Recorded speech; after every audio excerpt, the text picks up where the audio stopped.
მოგესალმებით, ეს არის პოდკასტი წყობილ სიტყვა. მე ვარ მისი წამყვანი ბესიკმაშავა, ჩვენ მაუწყებლობთ ქალაქი ფოთიდან. ეს კი არის ჩემი YouTube არხი წყობილ სიტყვა. აუცილებლად გამოგვიწერეთ, დაგკომენტარეთ.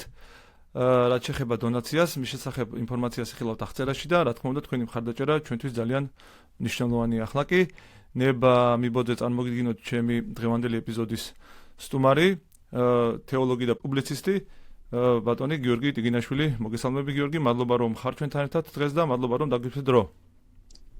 დიდი მადლობა.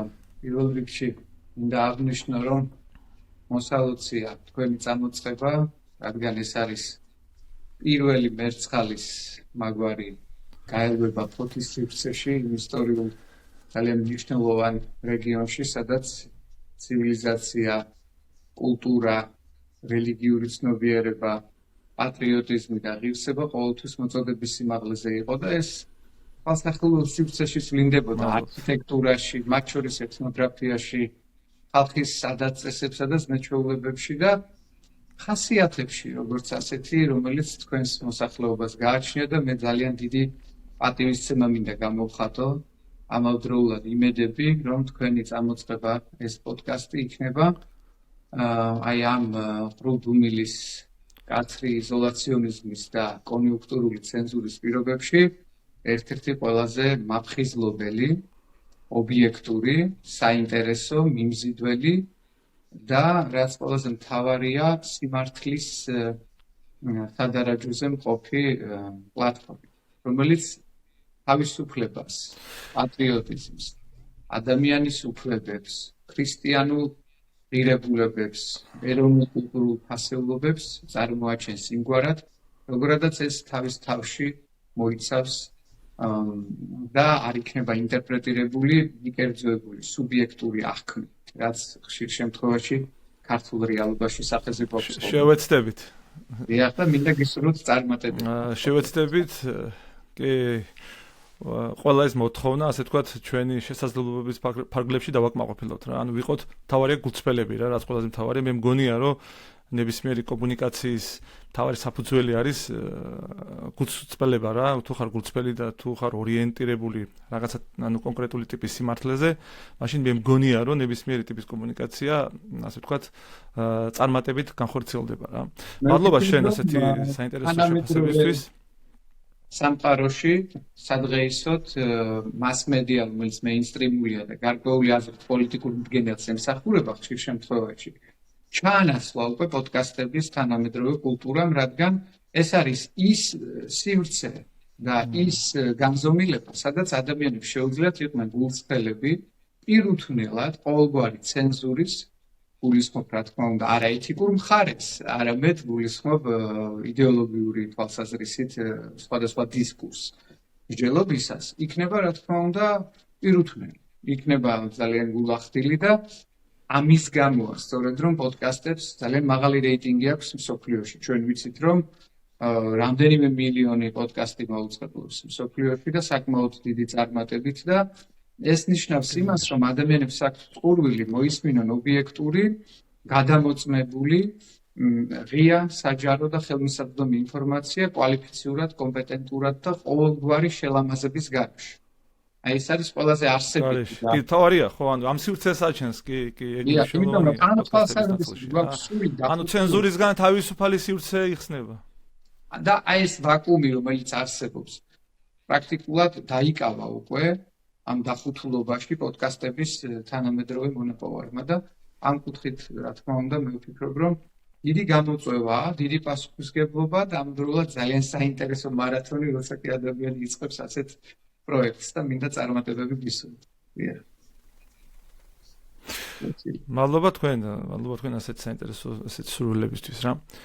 მოკლედ, გიორგი, ჩვენი დღევანდელი თემა, ესე ვთქვათ, სრულწმენები და საზოგადოება, ანუ რეალურად ჩვენი დღევანდელი გადაცემის, ასე ვთქვათ, შეხვედრის მოტივით ეს არის რაღაცნაირად გავშალოთ რა.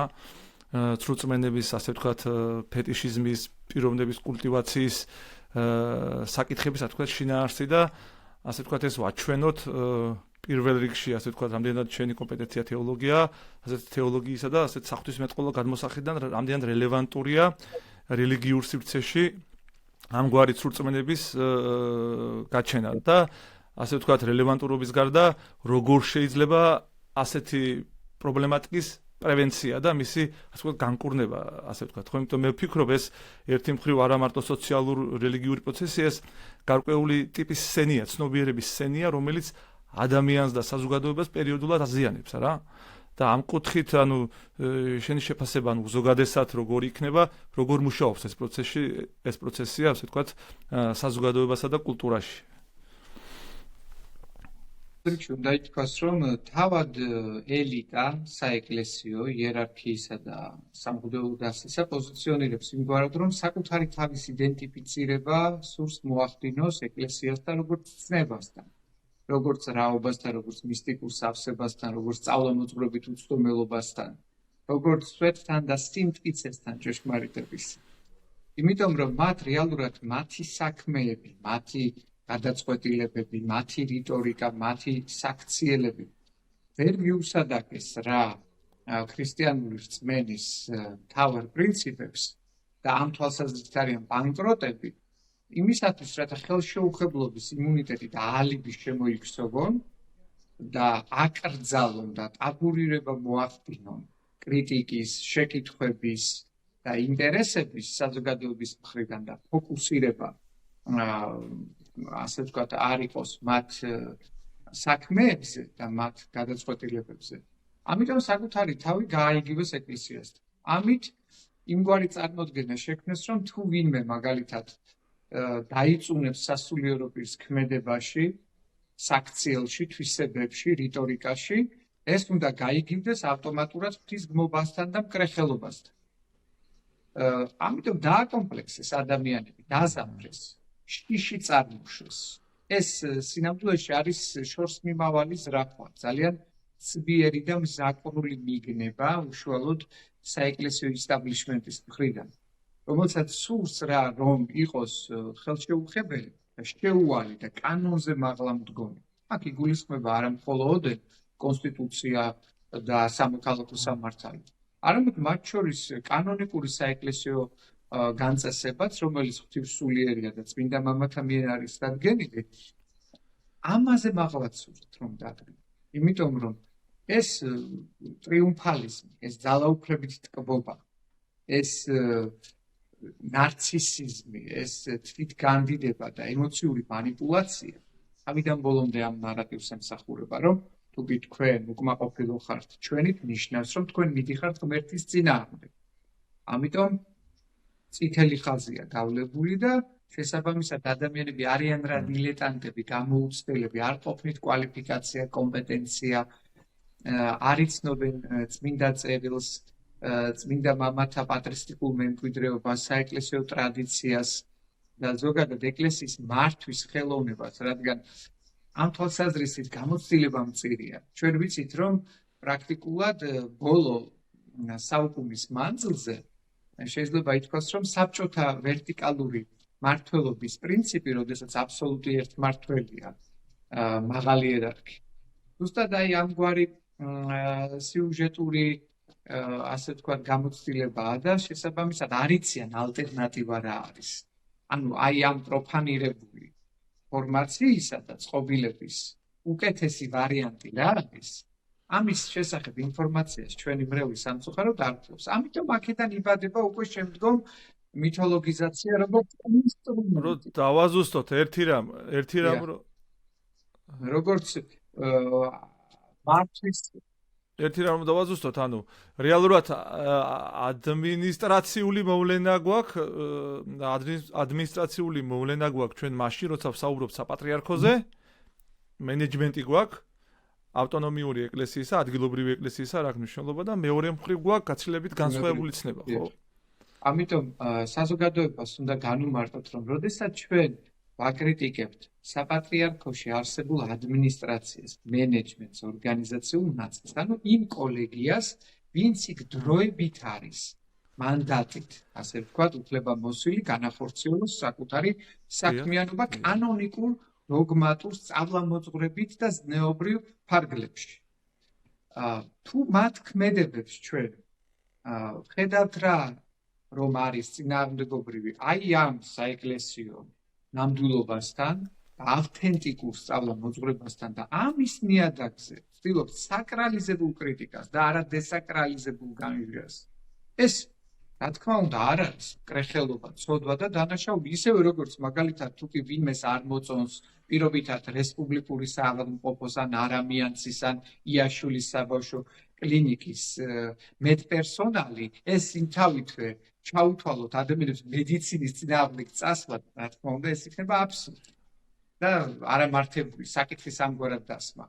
ისევე როგორც ვიღაცა შესაძლოა არ მოწონდეს საფეხბურთო კლუბ მადრიდის რეალის ან მანჩესტერ იუნაიტედის სათამაშო სტილი, ტაქტიკა და ფორმა, მაგრამ იყოს ფეხბურთის თავგადაკლული ფანატიკოსი გულშემატკივარი, ხო? ამიტომ ეს არ შეიძლება ამგვარად ფორმულად. აბსოლუტურად. თუნდაც შესაძლოა სკოლაში არ მოგწონდეს. ხო, ანუ სკოლაში არ მოგწონდეს დირექტორი ან მასწავლებელი, რაც სულაც არ ნიშნავს, რომ კონკრეტული სკოლის მიმართ შეიძლება კონდეს კაც ანტაგონიზმი. ხო, შეიძლება პერსონიფიცირებული დამოკიდებულება არ ნიშნავს ინსტიტუციის მიმართ მტრობას. ამიტომ საზოგადოების გამოუცდელობით, გულუბრყვილობით, კეთილშობილებით და სანდოობით სარგებლობენ. ნახეთ ხალხის, ანუ მრევლის, ერთგვარად რო ვთქვათ, ელექტორატის სულიერი თვალსაზრისით, ნდობის კონვერტირება ხდება ამგვარად, რომ თუ კი თქვენ ჩვენ გვამხელთ და საუბრობთ პრობლემებზე, თქვენ რეალურად ვცდილობთ ადამიანები დააშოროთ ღმერთს. ამგვარად დაისმება საკითხი საპატრიარქოს მართველი გუნდის მხრიდან, რაც რა თქმა უნდა არის ჩანასახშივე არასწორი და მეცაც გეტყვით, თავად ეს მოვლენაა უფრო მკრეხელური. იმიტომ რომ საკუთარი თავის იდენტიფიცირება ხდება ღმერთთან, როგორც ზეარსთან, როგორც აბსოლუტთან, როგორც ტრანსცენდენტულ რეალობასთან. ამიტომ ამგვარი პათოსი და განწყობა უშუალოდ იერარქებისა და სამღვდელოების მხრიდან არის იმთავითვე ანტიქრისტიანული ნარატივი. სწორედ ამ მოვლენის გამოძახილია შემდგომში ავტორიტეტების ხელოვნური გაფეტიშება, განდიდება, მითოლოგიზაცია როგორც ინსტრუმენტი მართვისა და ფოკუსის ღმერთიდან გადატანა კონკრეტულ ავტორიტეტზე. ძირითადად ასეთ დროს ჩვენ ვხედავთ შემდეგ მითების ლეგენდების სანამ ამ თემას დავასრულებთ, მაგალითად ის თემა ამოვწუროთ. კონკრეტულად აი რამინდა გითხრა გიორგი, რასთან დაკავშირებით კონკრეტულად აი თვითონ ვინ თუ არა შენ ვახსენებ საეკლესიო establishment-მა, საეკლესიო ლიდერებმა იციან ეკლესიის დეფინიცია თავისთავად რა არის, რომ არც მარტო ეპისკოპოსი და არც მარტო მღვდელი თავისთავად არ უდრის ეკლესიის ცნებას. ხო, ეს არის რაღაც ერთობლიობა საზოგადოების, ხო, იერარქიული საზოგადოების და არა იერარქიული საზოგადოების, ხო? ასე ვთქვათ, მრევლისა და სასულიერო პირების ერთობა, რომელიც სულიწმინდის, რაღაცას ვთქვათ, ქოლგის ქვეშ არის გაერთიანებული და მეორე მხრივ ეკლესიის მტრობა. ანუ ეს ორი საკითხი რო გავშალოთ, ეკლესიის მტრობა თითქმის კლასიკური გაგებით, ხო, ისტორიულადაც, ან დოგმატურ სწავლებაში ცდომილებაა, ან ანტიეკლესიური კლასიკური გაგებით, ანტიეკლესიური მოძრაობა, რომელიც თავისთავად ქრისტიანულ არსულობს.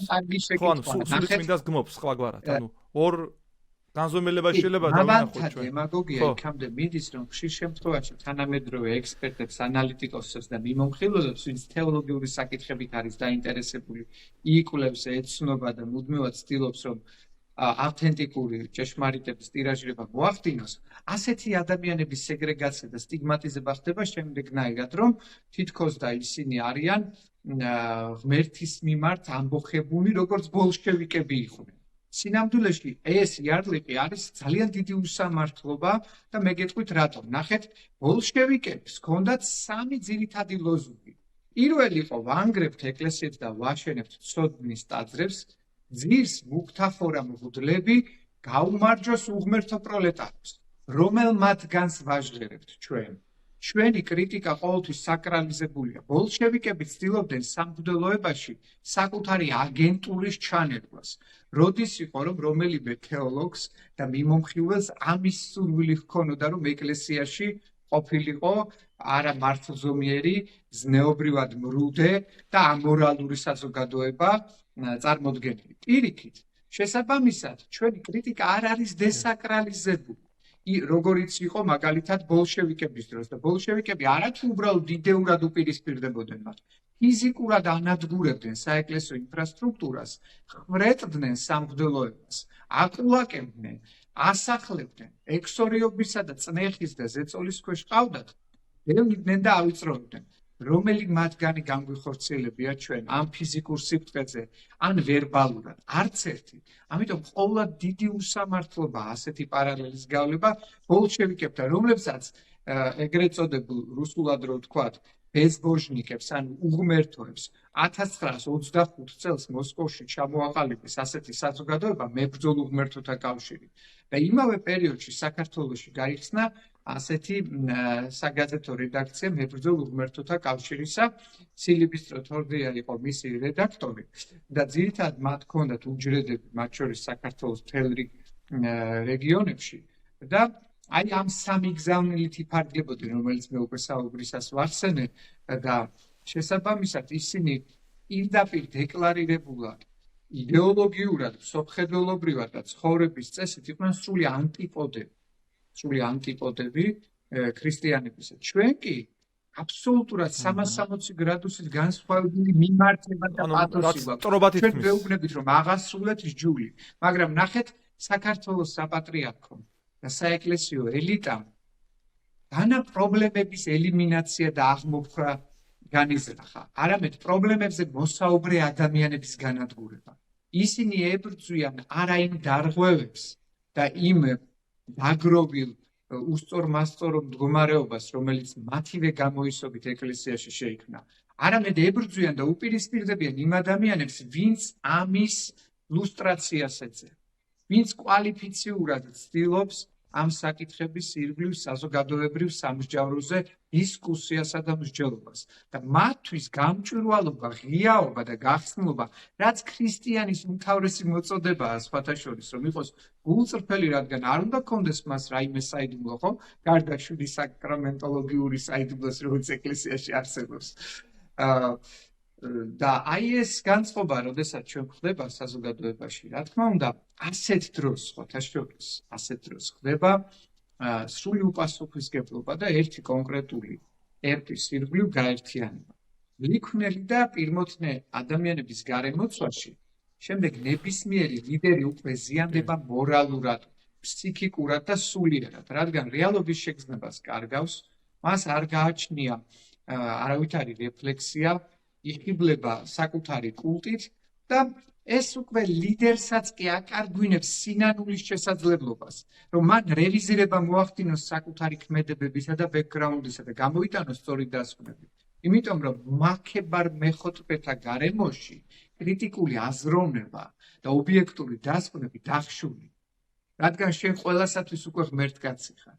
ზუსტად ეს მდგომარეობა არის თქვათ მაკრო მასშტაბებში კათოლიკოს პატრიარქთან მიმართები და მიკრო მასშტაბებში ეპისკოპოსებთან დაკავშირებით. რეალურად ხო? ამიტომ ასეთ დროს ხდება უკვე რეალურად საქმე გვაქვს რაღაცა ტიპის ინდოქტრინაციასთან რა. ასეთ დროს ხდება შემდეგ უკვე არატესტირებული სასწაულების ნარატივების წარმოშობაც.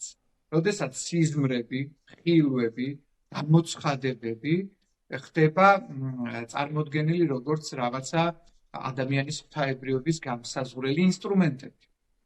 გესმით? და ჩვენ გვახსოვს იგივე მაგალითად აი ეს რაღაც პატერიკული ჟანრი, როცა ავთენტიკური სწავლება გადადის უკანა პლანზე და კათოლიკოს პატრიარქი საკუთარი ნარცისისტული თვითგანდიდების ირგვლივ ემოციურ манипуляციას ეწევა და ამბობს, რომ მის სიღრმეში ჰქონდა სიზმარით ჩვენება მამამის, სადაც ის მეორედ მოსვლის ჟამს სნოში მაღალ ბორცვზე შეკრებდა საქართველოს და შეავედრებდა მეორედ მომავალ უფალს თავის სამრევლოს.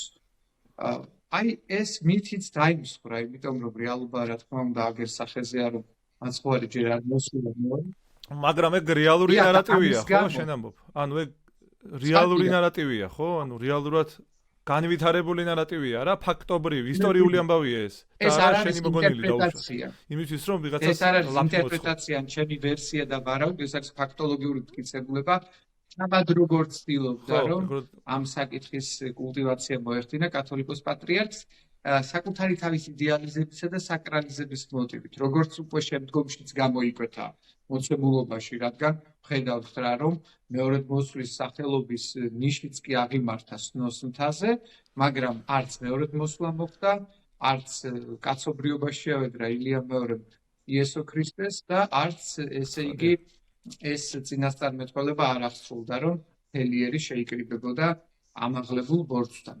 ამიტომ ეს საკითხი ასევე უკავშირდება შემდეგ ერთ-ერთ მთავარ ლეგენდასთან და თქმულებასთან, რომლის მიხედვითაც ასევე კათოლიკოს პატრიარქი აცხადებდა, რომ იგი დარწმუნებულია, ციტირება ეს მისი უშუალო ფრაზეოლოგია და ციტატა, რომ აფხაზეთში ჩვენ შევალთ ხუთჯვრიანი დროშით და ის თავად მოესწრება ამას.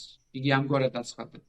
მე რა თქმა უნდა ახლოს ვარ იმ ვარაუდთან, ჩვენ ამ დროშით ოდესმეს შევალთ აფხაზეთში, მაგრამ ის როდესაც ამას დააძენდა და აცხადებდა, რომ თავად მის სიცოცხლეში მოხდებოდა ეს, აი ეს წინასწარმეტყველებაც გაცუდდა და არ აღსრულდა ფაქტობრივად, ხომ? ანუ ნახეთ როგორი ძიმე სიტყვებია ბიბლიაში მეორე რჯულის მე-18 თავის 22 მუხლში არის ესეთი ძალიან თვალსაჩინო გზავნილი, რომ წინასწარმეტყველი თუ უფლის სახელით ილაპარაკებს და არ აცხადდება მისი ნალაპარაკები, ანუ არ ყოფილა ეს უფლის სიტყვა თვითნებურად ულაპარაკნია წინასწარმეტყველს. ზუსტი ციტატა მოგახსენეთ ახლა მე, რომელიც ბიბლიაშია წარმოდგენილი.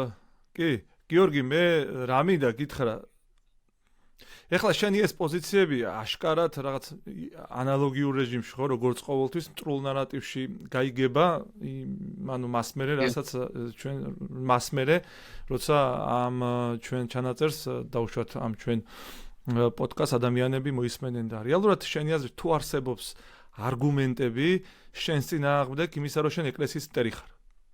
მე ვფიქრობ, რომ ეს არის ცილისწამება, ძალიან ველური და ვერაგული ბრალდებით.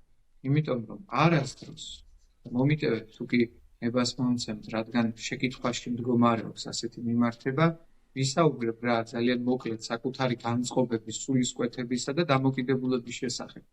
შევეცდები ვიყო მოკრძალებული, მაგრამ რა თქმა უნდა. დიახ, ანუ შენი ბრწამსი მოკლედ რო აგვიხწერო ასე. ჩემი კრიტიკის ობიექტი არასდროს არ ყოფილა ყოვლადწმინდა სამება, ყოვლადწმინდა ღვთისმშობელი, წმინდანები, საეკლესიო კანონიკა, წმინდა მამათა პატრისტიკული მემკვიდრეობა, ტრადიცია საეკლესიო, ლიტურგიკული თაყვანისცემის ფორმები მათ შორის, რომელიც ყოველთვის შეიძლება დროში გადაიხედოს, მაგრამ ამგვარი კადნიერებაც კი არ გამომივიდენია არასდროს.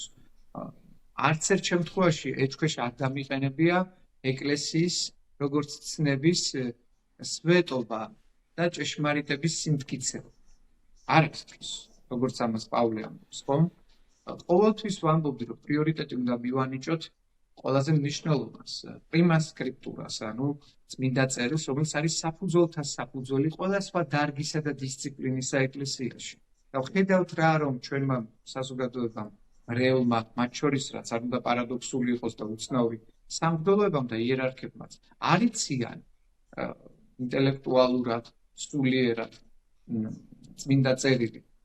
არათუ კომენტირებული, თავად ტექსტიც კი მათთვის ხშირ შემთხვევაში უცხოა, ხო, უშუალოდ ბიბლიაში წარმოდგენილი. ამიტომ ეს იწვევს შემდეგ მთელ რიგ სიმახინჯებს, იწვევს ორგანიზაციას, ხალხური ღვთისმეტყველების წარმართულ ნარატივებს, რომელიც საზოგადოებაში არსებობს, გარკვეულ ბრმა რიტუალიზმს და იმ რუტინულ თაყვანისცემას, რომელიც ადამიანის სულიერ ცხოვრებაში დინამიკას არ გვთავაზობს და მართლმადიდებელი სარწმუნოება არ წარმოადგენს რაღაც აბსტრაქტულ მოძღვრებას ან და რაიმე უხერხემლო იდეოლოგიას. ის არის ჭეშმარიტად სწორი, კონკრეტული, მარადიული და ონტოლოგიური ადგილი ადამიანისა სამყაროსა და ისტორიაში. სწორედ ამის გააზრება იწვევს ჩვენს მოტივირებას ღმერთის თაყვანისცემის გზაზე, რომ ჩვენ თითოეულ ჩვენს ინფორმაციას, რომელიც მოძიებულია, თქვათ, იმ სულიერ მემკვიდრეობაში. და იმ ცოცხალ გამოცდილებას, რომელიც საეკლესიო ცხოვრებაში ხდება, უნდა ვიყენებდეთ სულისათვის სასარგებლოდ და უნდა ვიყოთ მაგალითის მიცემ ნებისმიერი პრობლემის დაძლევის გზაზე. ეკლესია ისეთივე უძლური უნდა იყოს, როგორც ღმერთი და როგორც სინდისი, რომელიც ურჩევს, შეაგონებს და არც ერთ შემთხვევაში არ ძალმომრებს. მაგრამ ეკლესიამ აირჩია განსხვავებული ფორმები. აირჩია უფრო მეტად ძალაუფლებით თქმობა, ქონებრივი გადანაწილების ინტერესები, კარტელური ბიზნეს სქემები, ხელშეუხებლობის იმუნიტეტი, რასაც ჩვენ ვეძახით, სპეციალისტები ტრიუმფად. საპატრიარქომ ესე რომ დავაზუსტოთ. ეკლესიას როცა ვამბობთ საზოგადოებრივ აღქმაში, რადგან საპატრიარქო გაიგებულია ეკლესიასთან მხოლოდ ამიტომ, თორემ თავად ეკლესიას არავითარი წუნი არ გააჩნია საკუთარ თავში. ხო. როგორც ასეთს. იმიტომ რომ მისი სწავლამოძღვრება არის რა თქმა უნდა მარადიული, როსა და სივრცეში განუსაზღვრელი და უნაკლო. ცხადია. მიუხედავად იმისა, რომ მასში ცოდვილები ერთიანდებიან, მიუხედავად იმისა, რომ ჩვენ გვაქვს დაცემული ბუნება ქმედებითად თუ პოტენციაში და რა თქმა უნდა გვაქვს მთელი რიგი უზრუნველობები და სისუსტეები, მაგრამ არა მოუწოდებად მართალთ, არამედ ცოდვილთა სინანულად. მაგრამ ძალიან საინტერესოა იქვე რას ამბობს უფალი, ხომ? არა მოულ რაითა გიმსახუროთ, არამედ მსახურება თქვენდა და მიცემად სული თვისის საქსრად მრავალ. ესმით, აი ეს პათოსი დაივიწყა ჩვენმა იერარქიამ, რომ პირველები იქნებიან უკანასკნელნი და უკანასკნელი პირველები. რომ არ შეიძლება ეკლესიაში რანგობრივად დაყოს საზოგადოება და შენ პოლიტიკოსებს, ბიზნესმენებს და გავლენიან ადამიანებს უთხრა, მოდით, აჰა, აქ დაჯექით თქვენ წინა პრეზიდიუმში და უბრალო ადამიანები გარიხო და უთხრა რომ თქვენ იქით უკან დადექით სტოაში პირობითად. მე ახლა ფიგურალურად ვსაუბრობ, რა თქმა უნდა, მეტაფორებით. მაგრამ მსმენელისათვის ვცდილობ რომ უფრო ადვილად აღსაქმელი გავხადო სიუჟეტი. ამიტომ ეს არის ტრაგედია. საქართველოს ეკლესიის დრამა ამაში მდგომარეობს. ეკლესიისა როგორც ავტოკეფალური სუბიექტისა და დამოუკიდებელი ერთეულის ადმინისტრაციული გაგება. მართლმადიდებლობა ჩემთვის არის სრულყოფილება, ჩემთვის არის ჩემი სიცოცხლე, არის ჩემი სუნთქვა და შთაგონება. რამდენად მივესადაგები ამას ყოველდღიურ ცხოვრებაში. ამდენად ვერ იქნები შენ ეკლესიის მტერი. ანუ ამდენად ობიექტურად ვერ იქნები ეკლესიის მტერი, მიუხედავად იმისა, სუბიექტებს შენზე რა წარმოდგენა აქვს ეს ერთი და სუბიექტები მეორე მხრივ რა საშიშროებას ხედავენ იმ პოზიციებში, რა პოზიციებსა შენ პირველად არ ვამბობ, რომ აუჯერეთ და მიყევით გიორგი ტიგინაშვილის პირად შეხედულებას. ამას არასდროს არ ვამბობ. მე ვარ უბრალოდ კომენტატორი. მე ვაჟღერებ იმას, რაც უკვე არაერთგზის დაამოწმეს მოციქულებმა, წმინდა მამებმა და საეკლესიო მსახურებმა, რომლებიც განდიდნენ და გაბრწყინდნენ სულიწმიდით. მე იმათი სწავლების კონსტატაციას ვახდენ, კომენტირებას ვახდენ, გაჟღერებას ვახდენ, რეაქტუალიზებას ვეწევი იმ საკითხებისას, რომელიც ეკლესიამ უკვე გადაჭრა, ამოხსნა, პასუხი გასცა და შემოგთავაზა რეცეპცია იმისა და კონცეპტუალური ხედვა, როგორი უნდა იყოს ქრისტიანი თანამედროვეობაში, რომ ჩვენ სხვათა შორის ჩვენ ეკლესიამ შემოგთავაზა ასევე ძალიან საინტერესო გზა პრობლემების გადაჭრის და ესეთი საპირისპირო აზრების, ასე ვთქვათ, გაანალიზების, ხო? მას აქვს სივრცე, სადისკუსიო სივრცე და ამ სადისკუსიო სივრცის შექმნის იძულების მექანიზმები, ხო? მიუხედავად იმისა, რომ ისტორიულად პერსონები განსხვავებულ აზრზე იდგნენ, მათ შორის მოციქულები და მოციქულთა შემდგომ პერიოდში, ხო? კრებათა ეპოქაში ცნობილი ამბავია, ხო? როცა ინდივიდები მაღალი იერარქები, დაბალი იერარქებთან კონკრეტული საკითხის ირგვლივ რაღაც საპირისპირო დისკუსიაში იყვნენ, ხო? და მიუხედავად ამისა, შესაძლებლობა იყო ამ ადამიანებს ერთმანეთთან ესაუბრათ, ხო? და განეხილათ ეს საკითხი, რა შესაძლებლობები დღეს პრაქტიკულად არ არსებობს. ანუ შენი თქმის არ იყოს განსხვავებული აზრის, კრიტიკული აზრის მოსმენის, მისი გაანალიზების, მისი განსჯის სივრცე არ არსებობს, სადაც ან გიორგი გაკრიტიკდება, ან ვიღაცა სხვა, ან ვისაც ასე ვთქვათ, გიორგი აკრიტიკებს, ხო? ანუ მე ვამბობ მეთოდოლოგიურად თანამედროვე ცნობიერება, რელიგიურ ქრისტიანული ცნობიერება არ ადგას ქრისტიანულ გზას ამ გაგებით. ამიტომ ჩვენ უნდა ვთქვათ, რომ კრიტიკა რა არის? აბა, ხო, ამის დეფინიცირება უნდა კრიტიკა არის პოზიტიური და ნეგატიური შეფასებების კომბინირება. კრიტიკა იმთავითზე უარყოფითზე აპელირება, ჩასაფრება და წინასწარ განზრახული პოზიციებით ანგაჟირებული მოტივირება კი არ არის, რომ ვიღაცას ნაკლებ უპოვოთ. არა. კრიტიკა არის სიფხიზლის საყვირი ამ შემთხვევაში. კრიტიკა არის გამოსავლის ძიების გარკვეული პერსპექტივა და არა სტატიკურობა, არა დახუთულობა და არა ვაკუუმი. ამას ემსახურება და როდესაც ჩვენ ვხედავთ, რომ ადმინისტრაცია საპატრიარქოსი ცდილობს იყოს ყრუდუმილის, კაცრი ჩაკეტილობის და აი მოიერიშე დომინანტობის პოზაში და თქვას, რომ იცით რა, მე მაქვს ხელმწიფება და ექსკლუზივ ვისაუბრო ღმერთზე და თქვენ ულაპარაკობთ, ეს შეურაცხყოფელიც კია სულიერი შვილებისადმი. ჩვენ არ ვართ ზოოლოგიური ფარა და ცხრები. მეორე მხრივ ვალდებულება აქვს, რომ შემოიტანოს, რომ მეორე მხრივ ვალდებულება აქვს, რომ მოგისმინოს და ძალიან მარტივად რომ ვთქვათ, რა არის ეკლესია? ეკლესია არის ღმერთის, იერარქიის და საზოგადოების ერთიანობა, ტრიუმვირატი. და არ არის ეკლესია მხოლოდ ცალკე აღებული ღმერთი, მხოლოდ საპატრიარქოს ადმინისტრაცია, მხოლოდ ეპისკოპატი, ან მხოლოდ სამღვდელოება, ან მხოლოდ სამონაზვნო წესი. ეკლესია არის აი ამ ძალების ერთიანობა. ამიტომაც ეკლესიაში მნიშვნელოვანი იყოს კრეფსითობის პრინციპი, რომ გუნდური აზროვნება, აზრთა ჭიდილი, რა თქმა უნდა, არსებობს გარკვეული საკითხები, რაც უფრო პრიორიტეტულია და უფრო საგულისხმო და არსებითი, რომელიც განსაზღვრავს რწმენის პრინციპებს. იქ კონსენსუს პატრუმი მნიშვნელოვანია. მაგრამ კონსენსუს პატრუმამდე მიღწევის გზაზეც კი ეკლესიაში ყოველთვის არსებობდა კამათი, დისპუტი და პოლემიკა. და სწორედ აი ამ სივრცეში იბადებოდა შემდეგ კულმინაციური პიკით სწორი დასკვნა და სწორი ფორმულირება ხდებოდა იგივე დოგმატებისა. და რეალობიდან და გამოწვევიდან გამომდინარე კი კანონების ფორმირების. ამიტომ ეს ძალიან მნიშვნელოვანია ვიცოდეთ, რომ ეკლესია არის აი, ბანდ, ძალიან საინტერესო ეკლესია არ არის კონსერვატიული ინსტიტუცია, ძალიან საინტერესო მაგალითი მინდა გითხრა რა. იმიტომ რომ კონსერვატიზმი ნიშნავს რაღაც გარკვეული შინაარსების იმგვარ ფორმირებას, რომელიც დროში არ ექვემდებარება რევიზირებას და გადახედვას. მაგრამ ეკლესია ასე არ უყურებს მთელ რიგ საკითხებს. ოღონდ არსებობს, რა თქმა უნდა, სფეროები, მაგალითად ზნეობრივი საკითხი, რომელიც ამავდროულად დოგმატურია და არ გადაიხედება ეკლესიისთვის, არ გადაიხედება, რა თქმა უნდა, ტრინიტარული საკითხები, მარიოლოგიის საკითხები, პნევმატოლოგიის, ანგელოლოგიის საკითხები, მაგრამ არსებობს რაღაც ფორმები, რაც ყოველთვის შეიძლება შეიცვალოს. ფორმის და მასთან მიბმული ყველა საკითხი. ამიტომ თუ კი სულიწმინდა ადრე მყოფობდა ეკლესიაში და საკუთარი ბეჭდით, ასე ვთქვათ, ამოწმებდა მამათა მიერ ჭვრეტელობითი, კონტემპლატიური მსახურებით მიწვდომილ ჭეშმარიტებას. დღესაც, რა თქმა უნდა, მაშინ უნდა ვთქვათ, რომ ეკლესიაში სულიწმინდა არსებობს და დღესაც შეიძლება იგივე მერვე კრება მოიწვიო, როგორიც უკვე გაიმართა, ხო, კუნძულ კრეტაზე, რომელსაც ობსტრუქციები მოუწყო საქართველოს ეკლესიამ, მათ შორის ანტიოქიამ, რუსეთმა და შეიძლება ითქვას, რომ აი კრემლის ორბიტაზე მყოფმა სუბიექტებმა სამწუხაროდ.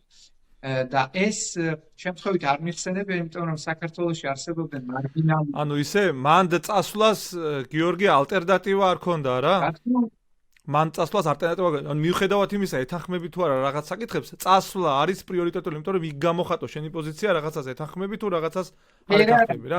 იქ გამართო ჯანსაღი ქრისტიანული დისკუსია, ანუ რა. თქვენ წარმოიდგინეთ ფერარა ფლორენციის კრებაზეც კი, სადაც განიხილებოდა ერთგვარად უნიატური გადაწყვეტილება მარკოზ ეფესელმა უარი არ თქვა მონაწილეობაზე და ეს არასდროს არ ყოფილა ეკლესიის მამათა პოზა. პირიქით, ისინი ყოველთვის მოწოდებულნი იყვნენ, რომ ეტიკეტი დაეცვათ, რეგლამენტი დაეცვათ, პროტოკოლი გაეთვალისწინებინათ და დიალოგი, მსჯელობა გაემართათ იმ ადამიანებთან, ვისაც თუნდაც არ ეთანხმებოდნენ ან ეთანხმებოდნენ რამეში. გათიშულობა, იმთავითვე და დისტანცირება არასწორია. აი ხო ეს არის ძალიან მნიშვნელოვანი ეს იზოლაცია შენ გიყვარს ამ ტერმინის ხმანება რეალურად ამასთან გვაქვს საქმე ერთი საკითხიც ანუ ამ კონტექსტში ძალიან საინტერესოა საქმე მოციქულთას ასე ვთქვათ მაგალითი ხო როცა პეტრე და პავლე მოციქულს შორის აზრთა სხვადასხვაობაა ერთ კონკრეტულ საკითხზე მოდი ამას ახლა არ დავასვდებ და მიუხედავად იმისა რომ პავლე თავის მხრივ ავტორიტეტულია და პეტრეც თავის მხრივ ავტორიტეტულია გადაწყდება რომ ეს საკითხი განხილულ იქნეს მოციქულთა პირველ კრებაზე არა აი ძალიან საინტერესო ამბავია მიუხედავად ახლა პავლეზე დიდი ავტორიტეტი არც მაშინ ქონდა არავის და არც ახლა მაგრამ მიუხედავად ამისა პავლეს სიტყვა ასე ვთქვათ გავლენად არ შეირაცხა პავლეს სიტყვაც კი კრებაზე განხილვისაგანი გახდა მიუხედავად იმისა რომ პავლე იყო და პავლესთან და მოციქული და პავლესთან შემოქმედი ხო ქრისტიანობისა რავი არც მეგულება ხო ისტორიულად ძალიან უმნიშვნელოვანესი ფიგურა იყო თუკი ავტორიტეტზე გავაკეთებთ აპელაციას ხო თვით პავლეც კი დაექვემდებარა მსჯელობის ინსტრუქციებს ძალიან მნიშვნელოვანია ეგ და იქ რა თქმა უნდა მამოძრავებელი შთაგონება იყო ამავდროულად კონსტრუქციულობა კოლეგიალობა და თანამზრახველობის სული ეს არის ძალიან მნიშვნელოვანი და ის ინდივიდუალური განმასწავლებლობები რაც შეიძლება ყველას ახასიათებდეს საკუთარ თავში ეკლესიამ აღიქვა ძალიან უმტკივნეულო მოვლენად იმიტომ რომ თქვა ის სუბიექტია რომელსაც შეიძლება თავისი პირადი რაღაც აღქმები ჰქონდეს, მაგრამ ეს არ იყოს ფუნდამენტურ წინააღმდეგობაში ჭეშმარიტებასთან. ხომ ასეა? ამიტომ ეკლესია ყოველთვის ასეთ გამოწვევებს უყურებს ძალიან მსუბუქად, ძალიან მარტივად და ძალიან ნორმალურად, ჩვეულებრივად და კანონზომიერად. იმიტომ რომ ჩვენ ვიცით რომ იგივე წმინდა მამებსაც თვისობრივად და მახასიათებლებით განსხვავებული მიმართებები ჰქონდათ, მაგალითად, უფრო მეტად ემოციონალური პიროვნება იყო, მაგალითად, იოანე ოქროპირი, იმიტომ რომ ეპოქაც და ჟამიც და იმის მიმართ განხორციელებული წინააღმდეგობრივი ქარტეხილებიც და ეს დაბრკოლებებიც და ეს ექსორიობაც იმგვარი იყო, რომ ბუნებრივია ითხოვდა უფრო ვეთრ შეფასებებს, უფრო ხის განცხადებებს, უფრო ხმამაღალ პრინციპულ საფუძვლს, რომელსაც ოქროპირი ავლებდა. უფრო განსხვავებული ნატურა ქონდა გრიგოლ ღვთისმეტყველს, რომელიც პოეტური პიროვნება იყო. აი მის ინდივიდუალიზმი აღჩნდა. დამთმობი იყო უფრო მეტად სენტიმენტალურიც კი, გარკვეული აზრით, იმიტომ რომ ის იყო ამავდროულად მწერალი, პოეტი და ეს რა თქმა უნდა ეკლესიამ უმტკივნეულოდ დაიტია საკუთარ თავში, იმიტომ რომ მთელი მშვენიერება მართლმადიდებლობისა იმაშია, რომ ის აი კულტურულ იდენტობებს, მათ შორის ადამიანების ხასიათებს, ენობრივ ეთნოგრაფიულ მემკვიდრეობას, თქვათ, განსხვავებულ არქიტექტურას და ტრადიციებს იწყნარებს იმ საყოველთაობის და ერთიანობის პრინციპის ქვეშ. ამიტომ ეკლესიისთვის ეს პრობლემა არასდროს არ ყოფილა. გიორგი, ასევე ძალიან მნიშვნელოვანია შენ ტრადიცია ახსენე, ტრადიცია და მაგალითად ნესტორი იყო ასეთი კონსტანტინოპოლის პატრიარქი, ხო, თავის დროზე, როცა ის იყო რეალურად ერთ-ერთი დიდი მწვალებლობის მამამთავარი, ხო, ასე ვთქვათ. მიუხედავად იმისა, რომ ის კონსტანტინოპოლის მართლმადიდებელი პატრიარქი იყო, ამას ხელი არ შეუშლია იმაში, რომ ამ კაცმა რეალურად ცდომილებაში შეიყვანა მისი საწმსო, ხო? და არც იმას არ შეუშლია ხელი, რომ ეს კაცი შემდგომში რეალურად ასე ვთქვათ გახდა უზარმაზარი, ასე ვთქვათ, კრიტიკის და შეფასების ობიექტი, ხო? მიუხედავად იმისა, რომ კონსტანტინოპოლის პატრიარქი უზარმაზარი გავლენებით, უზარმაზარი რესურსებით და უზარმაზარი ინტელექტუალური რესურსებით თქო მათ შორის. და საეკლესიო წოდება არ განსაზღვრავს პიროვნების ჭეშმარიტებაში მყოფობას, მის თუნდაც ინტელექტუალურ მოციქულობას და მის პრიმატობას, როგორც უცდომელობას. ამგვარი პრეტენზია არც ერთ მოკვდავს არ მიაჩნია. ტახტი არ უზრუნველყოფს. ემპირიულად ეს არ დასტურდება, ძალიან მარტივია, ზედაპირზეა, რომ ყველას აქვს რაღაც გარკვეული მინარევები, შესაძლოა ეს იყოს სწავლამოძღვრებითი, შესაძლოა ეს იყოს ზნეობრივი ცხოვრების წესისეული და ასე შემდეგ. და იმიტომაც ეკლესია ერიდება პიროვნების ფეტიშიზაციას და რა წამს მოახდენ ადამიანის იდეალიზებას, ეს ავტომატურად მომავლის პერსპექტივაში ხდება მისი უარყოფით საწინდარი, რადგან აღმოაჩენ რა მასში ბუნებრივად დალექილ სისუსტეებს, ცოდვებს და გადაცდომებს წინააღმდეგობაში მოდიხარ, იმიტომ რომ გემსხვრევა შენ იდეალი.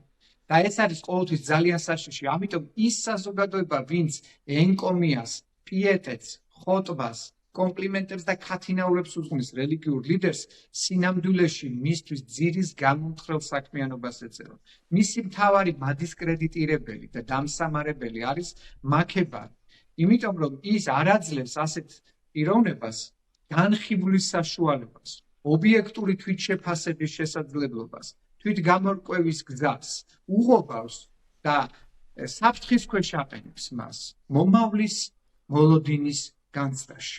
იმიტომ რომ როგორც წესი, შემდგომში უკვე ცივი გონებით, როცა ემოციური ფონი გადაივლის, უკვე საქმეები ფასდება და არა პიროვნების, ასე ვთქვათ, ღიმილი, ხმა თუ ტემბრი თუ რაღაც ცალკეული ბრჭყალებში აი ეს არატესტირებული სასწაულები. და ამიტომ იმ მსხვერპლს შემდეგ ყოველი კერპი განწირულია საბოლოო ჯამში უარყოფისკენ და დაგმობისკენ. ამიტომ ის ადამიანები, ვინც გარშემო იკრებენ მეხოტბეებს, საბოლოო ჯამში განწირული არიან დიდი ჩიხისთვის. იმიტომ რომ მათ არ აქვთ რეფლექსია. მათ არ შეუძლიათ მიზეზშედეგობრიობა ობიექტურად განიხილონ. მათ სწორი დასკვნების გამოტანის უნარი ეცლებათ. მათ თავისუფლება ეზღუდებათ. და ყველაზე მთავარი ქრისტიანობაში დანაშაულის განცდა კი არ არის ცოდვაზე ფიქრი. სინანული არის მნიშვნელოვანი. დანაშაულის განცდა არის ერთჯერადი აქტი, რომელიც შეიძლება ნებისმიერ ათეისტ კრიმინალსაც კი ჰქონდეს, ხო? თავის თავში. და რაღაც კონკრეტული აქტი, როგორც ერთჯერადი მოვლენა, განიხილოს ძალიან მტკივნეულად. მაგრამ ქრისტიანობისთვის ეს არ კმაρα. ქრისტიანი ადამიანის პათოსი, ცხოვრების ლაიტმოტივი არის სინანული და სინანული არის პროცესუალური. სინანული არ არის რაღაც დროში, ასე ვთქვათ, ერთჯერადად გაელვებული მდგომარეობა. ამიტომ, როდესაც ჩვენ გარშემო ყავს ისეთი ადამიანები, ვინც ჩვენ აღგიქვამენ ცოცხალწმინდანი, ვინც ჩვენ ღმერთის ნაცვალს გეძახის, ვინც ამბობს, რომ და მაგალითად აი მამა ბასილი ამბობს ხომ, ქართველი მღვდელმსახური, რომელიც ბოლნისის ეპარქიაში მსახურობს, თუ არ ვცდები ახლობიანი გვარით, რომ პატრიარქი უფალმა ღმერთად დაგვიდგინა და ბიბლიის ერთ-ერთი ციტატის ინტერპრეტაციას ეწევა. აი წარმოიდგინეთ სადამდენის ეს დამოკიდებულება ჯერ ერთი მკრეხელურია, მეორე რომ თავად პიროვნების მიმართ არის დამღუპველი. ვიზედას არის საუბარი, ხო? და მე მავნებლური, ანუ შენ რეალურად ხო იმ ობიექტს საფრთხის ქვეშ აყენებ, ვის მიმართაც გამოთქვამ ასეთ ერეტიკულ აზრებს. და ამიტომ ძალიან მნიშვნელოვანია, რომ ჩვენ ეს რა თქმა უნდა ფაქიზად, მოზომილად, წინდახედულად და ფრთხილად, მაგრამ უნდა განუმარტოთ საზოგადოებას, რომ ეკლესია უნდა იყოს ქრისტოცენტრული. ეკლესია არ შეიძლება იყოს ანთროპოცენტრული და კონკრეტულ ავტორიტეტზე აგებდეს საზომს. ის კი არა ჩვენ მოვისმინეთ აკრძალის დღეებში, რომ ჩვენ გამოვეთხოვეთ პიროვნებას, ერთ-ერთი პოლიტიკოსი ამბობს, რომელიც იყო საზომი ჩვენთვის ჭეშმარიტებისა. საზომი საკუთარი თავისა და სამყაროსი. ეს არის რუსი ციტატა. ნახეთ, რადონის კრეხელობასთან და ფეტიშიზმთან გვაქვს საქმე. საზომი არის მხოლოდ ქრისტე. საზომი და გადამრჩენელი და ღმერთთან მიმყვანებელი და შუამავალი არის მხოლოდ ძეღვთისა, ქრისტე. და როდესაც ჩვენ ვამბობთ, რომ პატრიარქმა იტკითა ცოდვები, მაგალითად მამა შალვა კეკელი აცხადებს, რომ აი პატრიარქი იმიტომ მოიხარა წელში, რომ იგი დამძიმებულია ჩვენი ერის ცოდვებით. ესეც აბსოლუტური გაუკუღმართებაა და პროფანაცია, იმიტომ რომ ჯერთი ცოდვა არ არის ფიზიკური სიმძიმის მატარებელი, რომ ადამიანი წელში მოხაროს. ცოდვა არ არის რაღაც გირი და რაღაც თქვათ ბლოკი და აგური და ქვა. ესეთი თავისთავად არის. მეორე ის, რომ არავის შეუძლია ქრისტის ცოდვა იტვირთოს და თუ ეს ვინმე შეეძლო მას განკაცება რა საჭირო იქნებოდა სამყაროში ქრისტეს მხრიდან. მას ესე იგი კენოზის უკარგავთ ჩვენ ქრისტეს მხრიდან განხორციელებულ აქტს კენოზის. ანუ მის სოტეროლოგიურ გადაწყვეტილებას, რომ მოდის ადამიანად ღმერთი იმისათვის, რომ ჩვენ შეგვარიგოს მამასთან, იმისათვის, რომ ჩვენ გამოგვიხსნას წყევლისგან, სიკვდილისაგან, მაშინ რაღაც საჭირო იყო ეს. ანუ ერთადერთი ექსკლუზივ. ანუ ამ განცხადებით რეალურად საფრთხეში აყენებ სოტეროლოგიურ იდეას, გამომხსნელობით იდეას, რომელიც ქრისტეს განკაცებით განხორციელდა, ასე ვთქვათ, არა? ამიტომ ფაქტობრივი მწვალებლობა, ფაქტობრივი ერესია, უბრალოდ ამას ესე რომანტიკულად თუ შევხედავთ, კარგი სასმენია თითქოს, თუმცა შინაარსობრივად ეს სწავლებითი გაუკუღმართებაა, სწავლებით. ონტოლოგიური შეცდომა. ეს არის ერესი. რომელიც რეალურად პასუხისმგებლობას გაკისრებს ერთი მხრივ გამცხადებელს და მეორე მხრივ აკისრებს პასუხისმგებლობას მას, ვის მიმართაც ამას იძახი. ხო, ეს ორმაგი დანაშაულია. ეს არის ძალიან საშიში ტენდენცია სხვათა შორის რა, როცა ადამიანის შეფასება რაღაცა ზეგარდამო კატეგორიებით ხდება რა, ადამიანის შეფასება, რომელიც მხოლოდ ადამიანია. ეს არის წმინდის კრიტერიუმების სრული დევალვაცია. ეს არის ზნეობრივი და დოგმატური სწავლების ნიველირება. იმიტომ რომ ეს აბსოლუტურად თავდაყირა აყენებს ეკლესიის ცნებას. თუ ეკლესიის თავი არის ქრისტე და მარადიული მღვდელმთავარი სხვათა შორის იესო ქრისტე. ეს ძალიან მნიშვნელოვანია, რომ ვიცოდეთ ის და ცოდვებიც მანიკისრა. საკაცობრიო ცოდვებიც მანიკისრა, თუ ვინმე მიკისრა ეს, მანიკისრა და საკმარისია ეს მსხვერპლი იმისთვის, რომ ადამიანის ბუნება გამოხსნილი იყოს. საკმარისია იმისთვის ეს მსხვერპლი. მეტი მას არ ჭირდება, ანუ ამას ადამიანს ვერ გაუკეთებს. და პერსონალური ცოდვა ყველას პერსონალურად ადევს თავის მხარზე. შენ ჩემს ცოდვას ვერ აიღებ და ვერცეთი ადამიანი დედამიწაზე როგორი გამორჩეულიც არ უნდა იყოს ის თავისი მსახურებით. ეგ არის, ანუ ცოდვას ამ გაგებით ვერავის ცოდვას ვერ აიღებს. ამიტომ სასულიერო პირებზე ცოტა უფრო მარტივად რომ აუხსნათ ჩვენს ძვირფას მსმენელს, იმგვარი განწყობა და დამოკიდებულება, რომ ისინი არიან შუამავლები, გადაჭარბებული. შესაძლოა ეს ფრაზეოლოგიურად ითქვას და თქვათ ლიტერატურულ ჟანრში ამის სპეკულირების შესაძლებლობა მოგვეცეს, მაგრამ შინაარსობრივად თეოლოგიური თვალსაზრისით ეს უმართებელია, რადგან შუამავალი არის მხოლოდ ქრისტე. ხოლო თუ წარმოვიდგეთ წმინდა ადამიანური გაგებით ასისტენტი, როგორც დამხმარე, ერთგვარად სულიერი მნიშვნელობით სოციალური მუშაკი, სწორედ ეს არის სამღვდელო პირი. მსახური და არა პიროვნული კულტის წარმომადგენელი. საქართველოს ქართულ ტერმინოლოგიაში ძალიან სწორად არის ეს დაცული რა, ეგ შინაარს ღვთისმსახური და არა მღვდელი, მოძღვარი, ეს დამატებითი ცნებებია. სინამდვილეში ამ მსახურებას ყველაზე კარგად გამოხატავს ღვთისმსახურების კონცეფცია. და ზოგადად მოძღვარი სახარებაში წერია, ხო, არ შეიძლება თქვენ გეწოდოთო მოძღვარი. ანუ მოძღვრობა ქრისტეს პასუხისმგებლობაა და მასწავლებლობა. ის გამოხატულებაა სხვათა შორის არა სწორად და ზუსტად იმგვარი ფორმით და დოზით, როგორიც ახლა თქვენ ჩამოაყალიბეთ სრულად მართებულად, არამედ მიახლოებითად, მაგალითად ელადის ეკლესიაში, კონსტანტინოპოლის და რუმინეთის ადგილობრივ ავტოკეფალურ ეკლესიებში არის ასეთი ტრადიცია, რომ მღვდელს ქადაგების უფლება აქვს საკმაოდ დიდი ხნის გამოცდილების შემდეგ. და ისიც მას შეუძლია ძირითად შემთხვევაში უფრო მეტად ზნეობრივ საკითხებზე ისაუბროს და პატროლოგიურ მემკვიდრეობაზე. ანუ მოყვეს თხრობით ნაწილში წმინდანის ცხოვრება, მაგრამ სწავლა მოძღვრებით, დოგმატურ, ანუ უფრო ფუნდამენტურ საკითხებზე მსჯელობს მხოლოდ ეპისკოპოსი. ესმით, ეპისკოპოსი. და აი საქართველოში ესეც კი დარღვეულია, იმიტომ რომ ჩვენ ხედავთ მაგალითად 22-23 წლის ახალგაზრდა ყმაწვილს, რომელსაც სამოქალაქო პიროვნული, ცხოვრებისეული, მათ შორის ბიოლოგიურად სრულიად გადაუმზადებელი და უმწიფარი მდგომარეობა აქვს და ის კადნიერდება და იწყებს ისეთ საკითხებზე მსჯელობას და რაღაც მორალური სენტენციების გაჟღერებას, რომელშიც პირადი გამოცდილება არ მონაწილეობს. და არის ყოველთვის მყიფე, ძალიან ზერელე, ზედაპირული, არაეფექტური და მშრალი, იმიტომ რომ თავად მისთვის არის ეს ტვირთი, გესმით და ბრმას როგორ უწინამძღვროს, როცა ორივე ორმოში შთაცვდებიან, ხო? ანუ ძალიან მნიშვნელოვანია სულიერი გამოცდილება.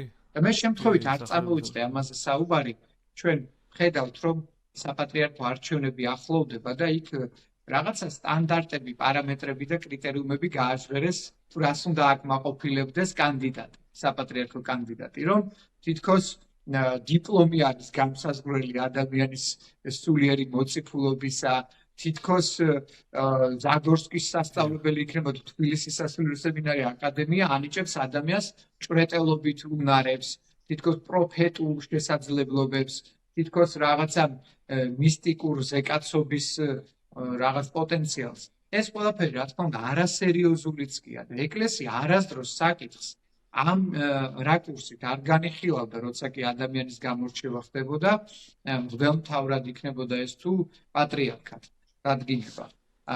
ეს შეურაცხყოფელიც კი არის საეკლესიო ტრადიციასთან, რადგან სულიერება ორგანიზომება, მაგალითად აკრედიტაციით, ავტორიზაციით და საუნივერსიტეტო რაღაცა დეფინიციებით, იმიტომ რომ თეოლოგია სულ ახლახანს გახდა საუნივერსიტეტო მეცნიერება. თეოლოგია იყო ძირითადად აგებული მჭვრეტელობაზე და დიაკონიაზე, მარტირიაზე, კონტემპლატიურ გამოცდილებაზე, ხო? და სულიერ ცხოვრებაზე. ცხოვრების წესი იყო, შეიძლება ითქვას, ცხოვრების წესი. ამიტომ ის საზომი, რომელიც დღეს გაჟღერდა, არის ძალიან ცინიკურიც კი თავის თავში, იმიტომ თუ ადამიანი შეიძლება სინოდის წევრად გყავდეს მღვდელმთავრად, რატომ არ შეიძლება ეს გახდეს პოტენციურად კათოლიკოს პატრიარქი? ამით აკნინებ მას და ამცირებ და პრაქტიკულად გაუნათლებელს და უწოდინარს უწოდებ. ანუ ესე იგი შესაძლებელია და ნორმალური რომ ეპისკოპოსი იყოს უინტელექტო, უბირი, უგვანო და უსახური თურმე.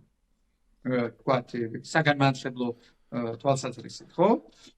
და პატრიარქს სჭირდება მაინც და მაინც ქაღალდზე დამოწმებული, თუ საზოგადოებრივი აღიარება, თუ ასკეზა, თუ სულიერი უნარჩვევები, თუ კეთილშობილება, სათნოება, მარხვა, მღვიძარება, ლოცველობა, ეს სულიერი სამკაულები, ეს აღმატებული მოზაიკა, რომელსაც უნდა პიროვნება ფლობდეს საკუთარ თავში. რა თქმა უნდა, ეს არის ყოველთვის მნიშვნელოვანი და ამ ფორმებით ხდებოდა, ამ წესებით, ამ პარამეტრებით ეკლესიაში დიდი მამების დადგინება პატრიარქი. ხომ? ჩვენ ვიცით ახლა ყველას კი არ ქონდა იმის ფუფუნება, რომ თქვათ ბარემ ერთ კითხვას დაგისვამ, აქვე თემატურია და აქტუალურია, ანუ მემკვიდრეობის საკითხი, ანუ თუ ასეთი, ანუ გამოცდილებას თვითნობს ქრისტიანული ტრადიცია და მართლმადიდებლური ტრადიცია, მემკვიდრეობით თუ გადაეცემა პატრიარქობა რომელიმე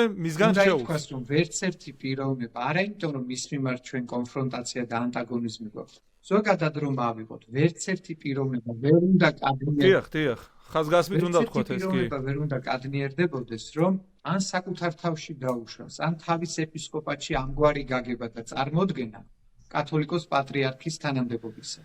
იმიტომ რომ ეს არის არა დანიშნვითი, არა დინასტიურ მემკვიდრეობითი, არამედ არჩევითი თანამდებობა.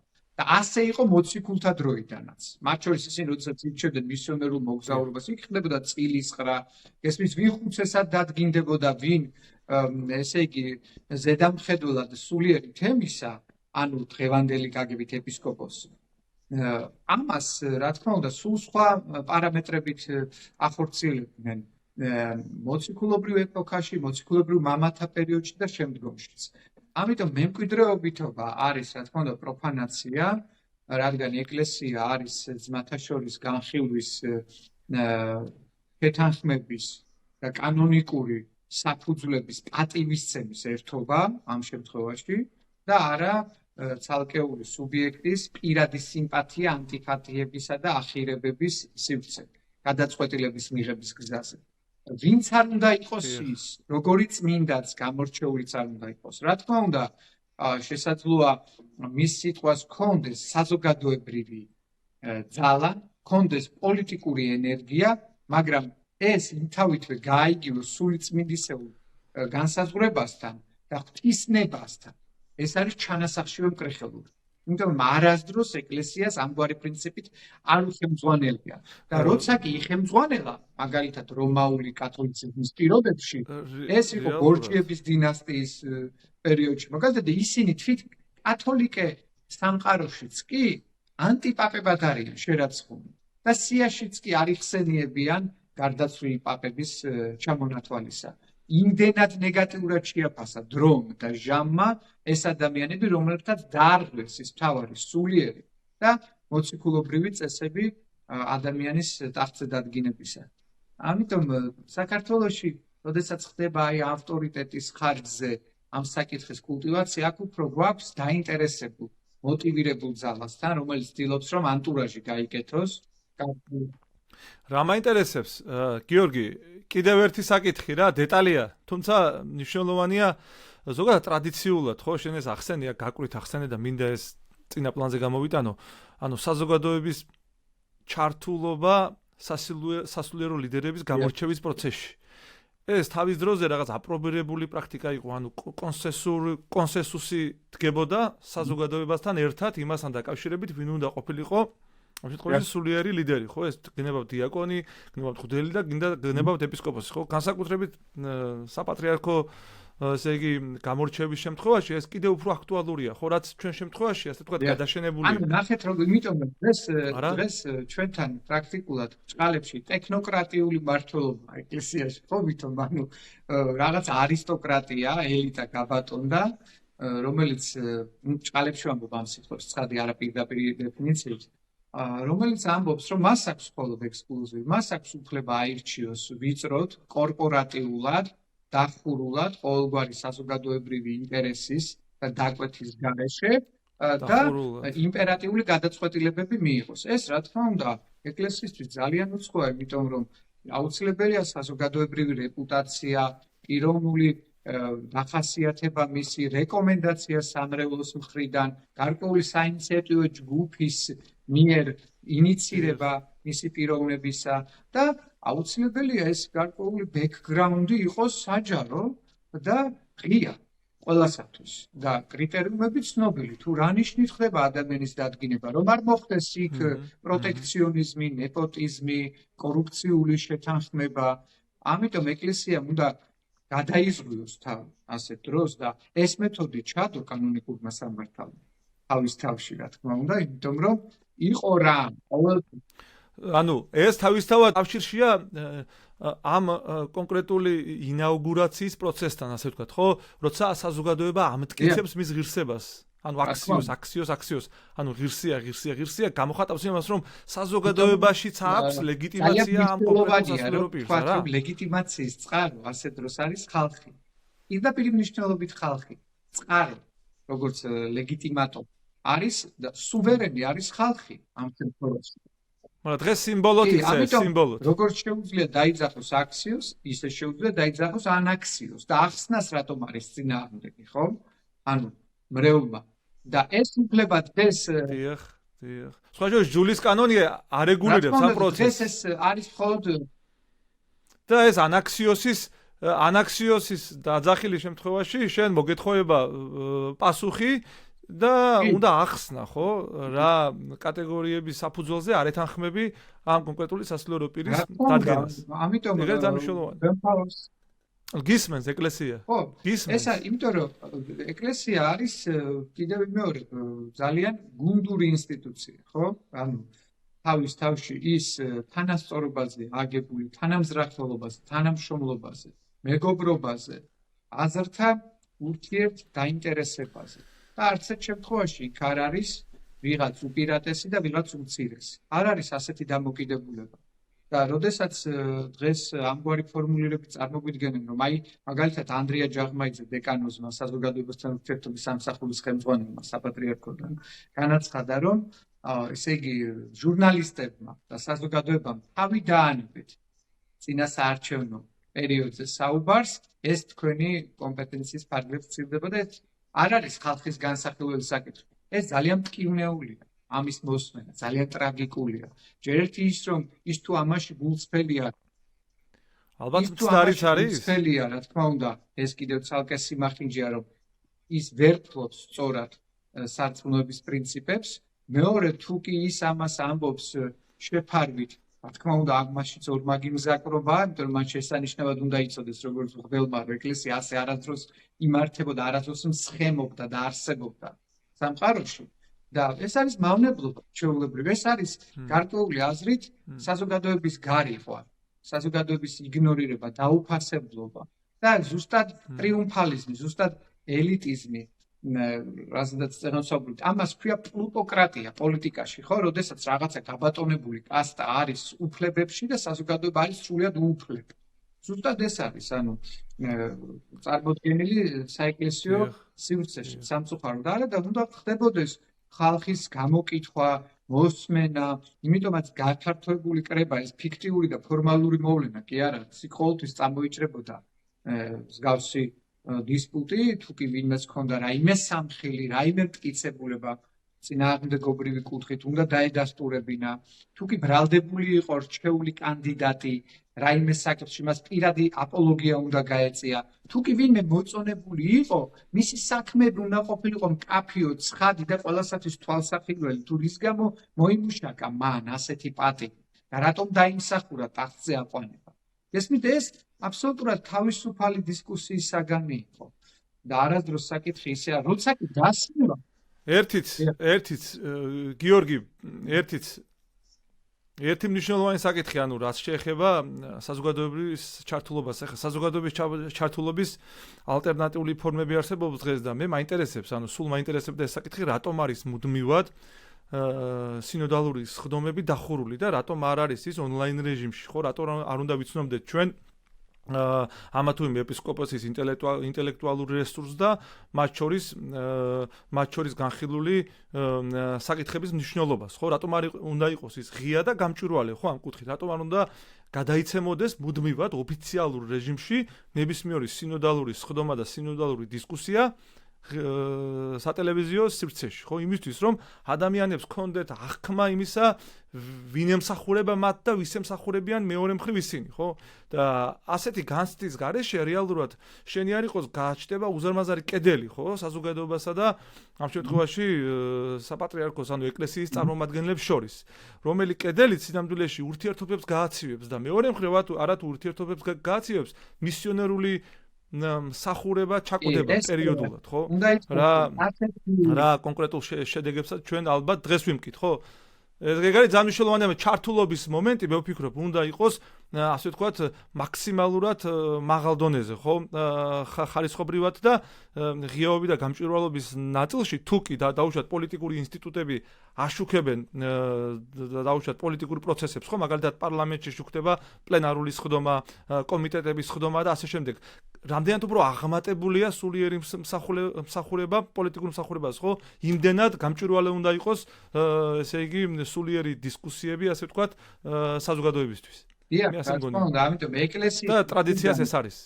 არათუ მგონია მხოლოდ. კი, ეკლესიის მხრიდან ასეთი რაღაცა ობსკურანტული იზოლაციონისტური ჩაკეტილობა არის აბსოლუტურად არაპასტორალური დამოკიდებულება საკუთარი სამწყსოსადმი. ცოტა არ იყოს და უპასუხისმგებლობაც. როდესაც არიციან დღის წესრიგში არსებული საკითხები თვით მღვდელმთავრებმაც კი, რომლებიც მიწვეული არიან გეგმიურ სინოდურ სხდომაზე, ესეც რა თქმა უნდა პარადოქსია, ესეც არასწორი მოვლენაა და შეიძლება ითქვას, რომ მთელი რიგი პრობლემების ერთ-ერთი საწყისი ეტაპია. იმიტომ რომ როდესაც შენ საკითხებს საჯარო დისკუსიების გარეშე იღებ, იქ ჩანს, რომ შენ ღიაობის გეშინია. იქ ჩანს, რომ შენ რაღაც დასამალი გაქვს. იქ ჩანს, რომ შენ თუნდაც ეთიკურად არ ხარ მოწოდების სიმაღლეზე და აბსოლუტურად დიდ პატივცემულობას ამჟღავნებს საკუთარი შვილების მიმართ, რომელთა წინაშეც ვალდებულება გაქვს, რომ მათთან თანამშრომლობით, მათი ინტერესების, მოთხოვნების, მათი სურვილების, მათი მდგომარეობის მიხედვით იმდროინდელი რეალობის პრიზმიდან ამოხვიდე და თითოეულ გამოწვევას უპასუხო საზოგადოებრივი თანამონაწილეობით. ესეც რა თქმა უნდა საილუსტრაციო მაგალითია იმისა, რომ იერარქია დაშორებულია ადამიანების გულებს, მათ საწუხარს, მათ სატკივარს, მათ ყოველდღიურ ყოფას და ის ხო, არ ვიცნობთ, ანუ ჩვენ არ ვიცნობთ, გიორგი, ახლა ნახეთ, თქვენ შეიძლება ანუ თეოლოგები და ვინც ახლოს ხართ მოკლედ ამ ინსტიტუციასთან, მეტნაკლებად შეიძლება იცნობდეთ და ინფორმირებული იყოთ ამა თუ იმ სასულიერო პირის შესახებ. გნებავთ ეპისკოპოსი იყოს, გნებავთ სხვა. თუმცა მნიშვნელოვანია, რომ უბრალოდ საზოგადოება ამ ხალხის შესახებ ინფორმაციას არ ფლობს. სულ კულუარულია რაღაც ეს ინფორმაცია, ხო? სულ რომანტიზებულია, სულ ხშირად რაღაც გენერირებულია ხელოვნურად და ასე შემდეგ. ჩვენ რეალურად ინფორმაცია არ გვაქვს, ვინ რისი და ვინ რა შესაძლებლობის მქონეა, ხო, თავის მხრივ, ანუ ვის რა შეუძლია მანდ, ვინ რა მიმართულებით მოძრაობს, ხო, ვის რა ღირებულება აქვს, ხო, ვისი დისკუსია უფრო პრიორიტეტულია, ხო, ვინ დაუშვათ, ვინ არის ერთი ფრთა, ვინ არის მეორე ფრთის წარმომადგენელი ღირებულებითად, ხო, ვინ განსხვავდება, ვინ იდენტურია, ასეთი წარმოდგენა ჩვენ არ აგვაქვს, ჩვენ ასეთი წარმოდგენა გვაქვს პოლიტიკოსებს უფრო ახლოს ვიცნობ ჩვენ რეალურად, ვიდრე სასულიერო პირებს, ხო? რაც ჩემი აზრით უკიდურესად დიდი გამოწვევა იმდენად რამდენადაც ეგზისტენციალური მომენტია, როცა სასულიერო გუნდს უფრო ახლოს უნდა იცნობდეს ადამიანი, ვიდრე პოლიტიკოსი. ეს ეგზისტენციალურია. თავის თავს ავლენს ასევე სოციალური უთანასწორობის და ქონებრივი დიფერენციაციის საკითხშიც, როდესაც იერარქია არის უკიდურესად მდიდარი, ხოლო მრევლი არის აბსოლუტურად ღარიბი და ღატაკი და სოციალურად დაუცველი. როგორ შეიძლება შენ მამა იყო კმაყოფილი და მუდმივად შენს კაპიტალზე იყო ორიენტირებული, ფინანსებზე, ბიზნეს სქემებზე და შენი შვილები იყვნენ მუდმივად სიდუხჭირეში და ამის განცდა არ ქონდეს. ზოგ შემთხვევაში ეს გამოწვეულია იმით, რომ თავად საზოგადოება პასიური და ინდიფერენტული, რომ სწორად დასვას მოთხოვნა და საკითხი იერარქების მიმართ, იერარქები კი სარგებლობენ აი ხალხის აი ამგვარი, ასე ვთქვათ, გამოუცდელობით და ამგვარი დაზაფხულობით და საკუთარ თავს აძლევენ იმის უფლებას, რომ თუნდაც ფინანსურად და მატერიალურად ყოველდღიურ რეჟიმში უფრო გაფართოვდნენ, უფრო მეტი რესურსები, კონტრიბუციები, სუბსიდიები და დოტაციები მოიზიდონ მუნიციპალური ბიუჯეტებიდან, ცენტრალურიდან, ხელისუფლებისგან და შემდგომში მადლი საბაზრო საქონლად აქციონ და დახელზე დადონ მომიტევეთ და სულიწმინდა. და ხალხის ნდობის კონვერტაცია მოახდინონ და თავრობასთან შემდგომში ამით გამოიგვაჭრონ, გესმით? აი ესეც ნიშნავს იმას, რომ ანუ რა მაინტერესებს გიორგი, იცი? რატომ არ უნდა გადაიცემოდეს სინოდალური სხდომები ონლაინ და განსაკუთრებით მიმდინარე პერიოდში, როცა ჩვენ პატრიარქის არჩევის რეჟიმში ვართ, არა? მიმდინარე პერიოდში გაცილებით უფრო სენსიტიურია, გაცილებით უფრო მოთხოვნადია ინფორმირებულობა ამ საკითხის ირგვლივ. და რატომ არ უნდა გადაიცემოდეს ეს ონლაინ რეჟიმში ყველა დეტალი და ყველა ინფორმაცია? დღევანდელი სურათი იმდენად მძიმეა, რომ ვიზუალურადაც კი ამაზე რძენია, როდესაც მღვდელმთავრებს კოლეგიალობა, ურთიერთპატივისცემა, ტაქტი, ეთიკა, ზრდილობა ეშკლებათ.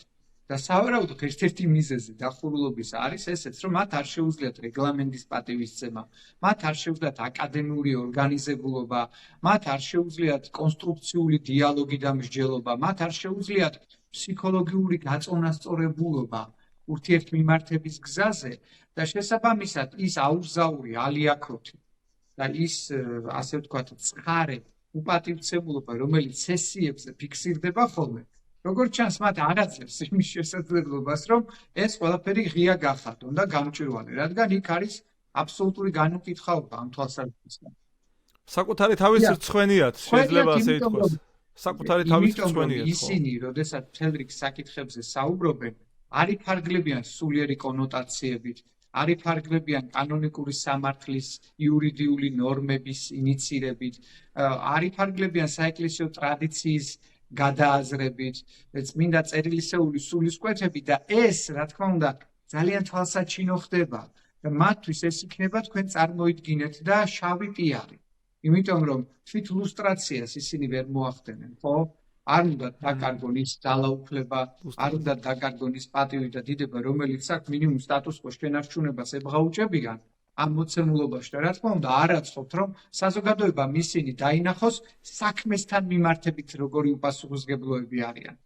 როგორი უდიერი დამოკიდებულება აქვს საკითხების მიმართ, როგორ არანაღვლებს საერთოდ საზოგადოებრივი ინტერესები და განწყობები, როგორ არაფრად არ აგდებენ მრევლის ასე ვთქვათ სურვილებს. ამიტომ ბუნებრივია იხურება სხდომა, იმიტომ რომ იქ რაღაც წდება ისეთი, რაც ზნეობრივ და სწავლამოძღვრებით ჩარჩოებში არ ჯდება. რაღაც მიმდინარეობს და ხორციელდება ისეთი, რაც მათ ლუსტრაციას მოახდენს. თორემ რატომ უნდა დამალო ადამიანმა ყოველი კრება ხო წმინდა უნდა იყოს, მხოლოდ მსოფლიო კრების რანგი კი არ არის ამგვარად კვალიფიცირებული. ნებისმიერი სასულიერო იერარქთა თავყრილობა არის იმთავითვე მოწოდებით წმინდა თავისი დანიშნულებით, იდეით. და რატომ უნდა გეშინოდეს შენ იესო ქრისტეს ჭეშმარიტების დამოწმებისა ადამიანების წინაშე?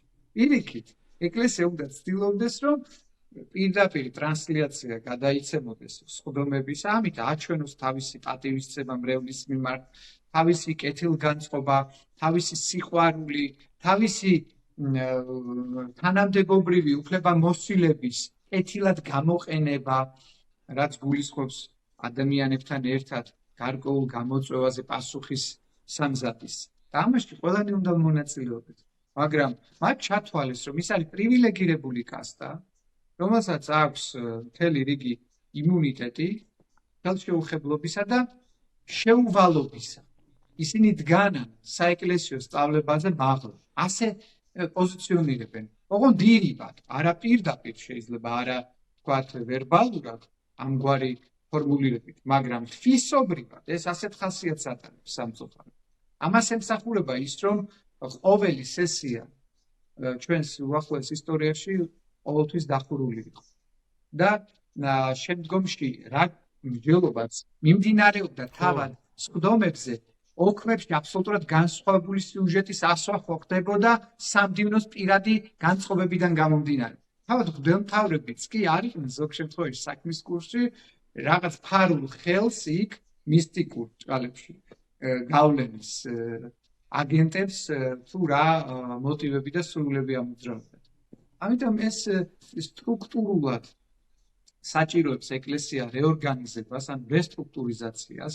ერთადერთი ინსტიტუცია, რომელსაც არც რებრენდინგი არ განუწევს, სხვათა შორის საკადრო. სულ ძველი კადრები არიან, ხო? არც რეორგანიზაცია არ განუცდია, რომელიც არ დაქვემდებარებია კონსტიტუციურ განაწესებს, ცალკეულ ნორმატიულ აქტებს. ამიტომ რო ვხედავთ, ეკლესია აქციზის, მოგების, განბაჟების გადასახადისგან გათავისუფლებულია, ხო?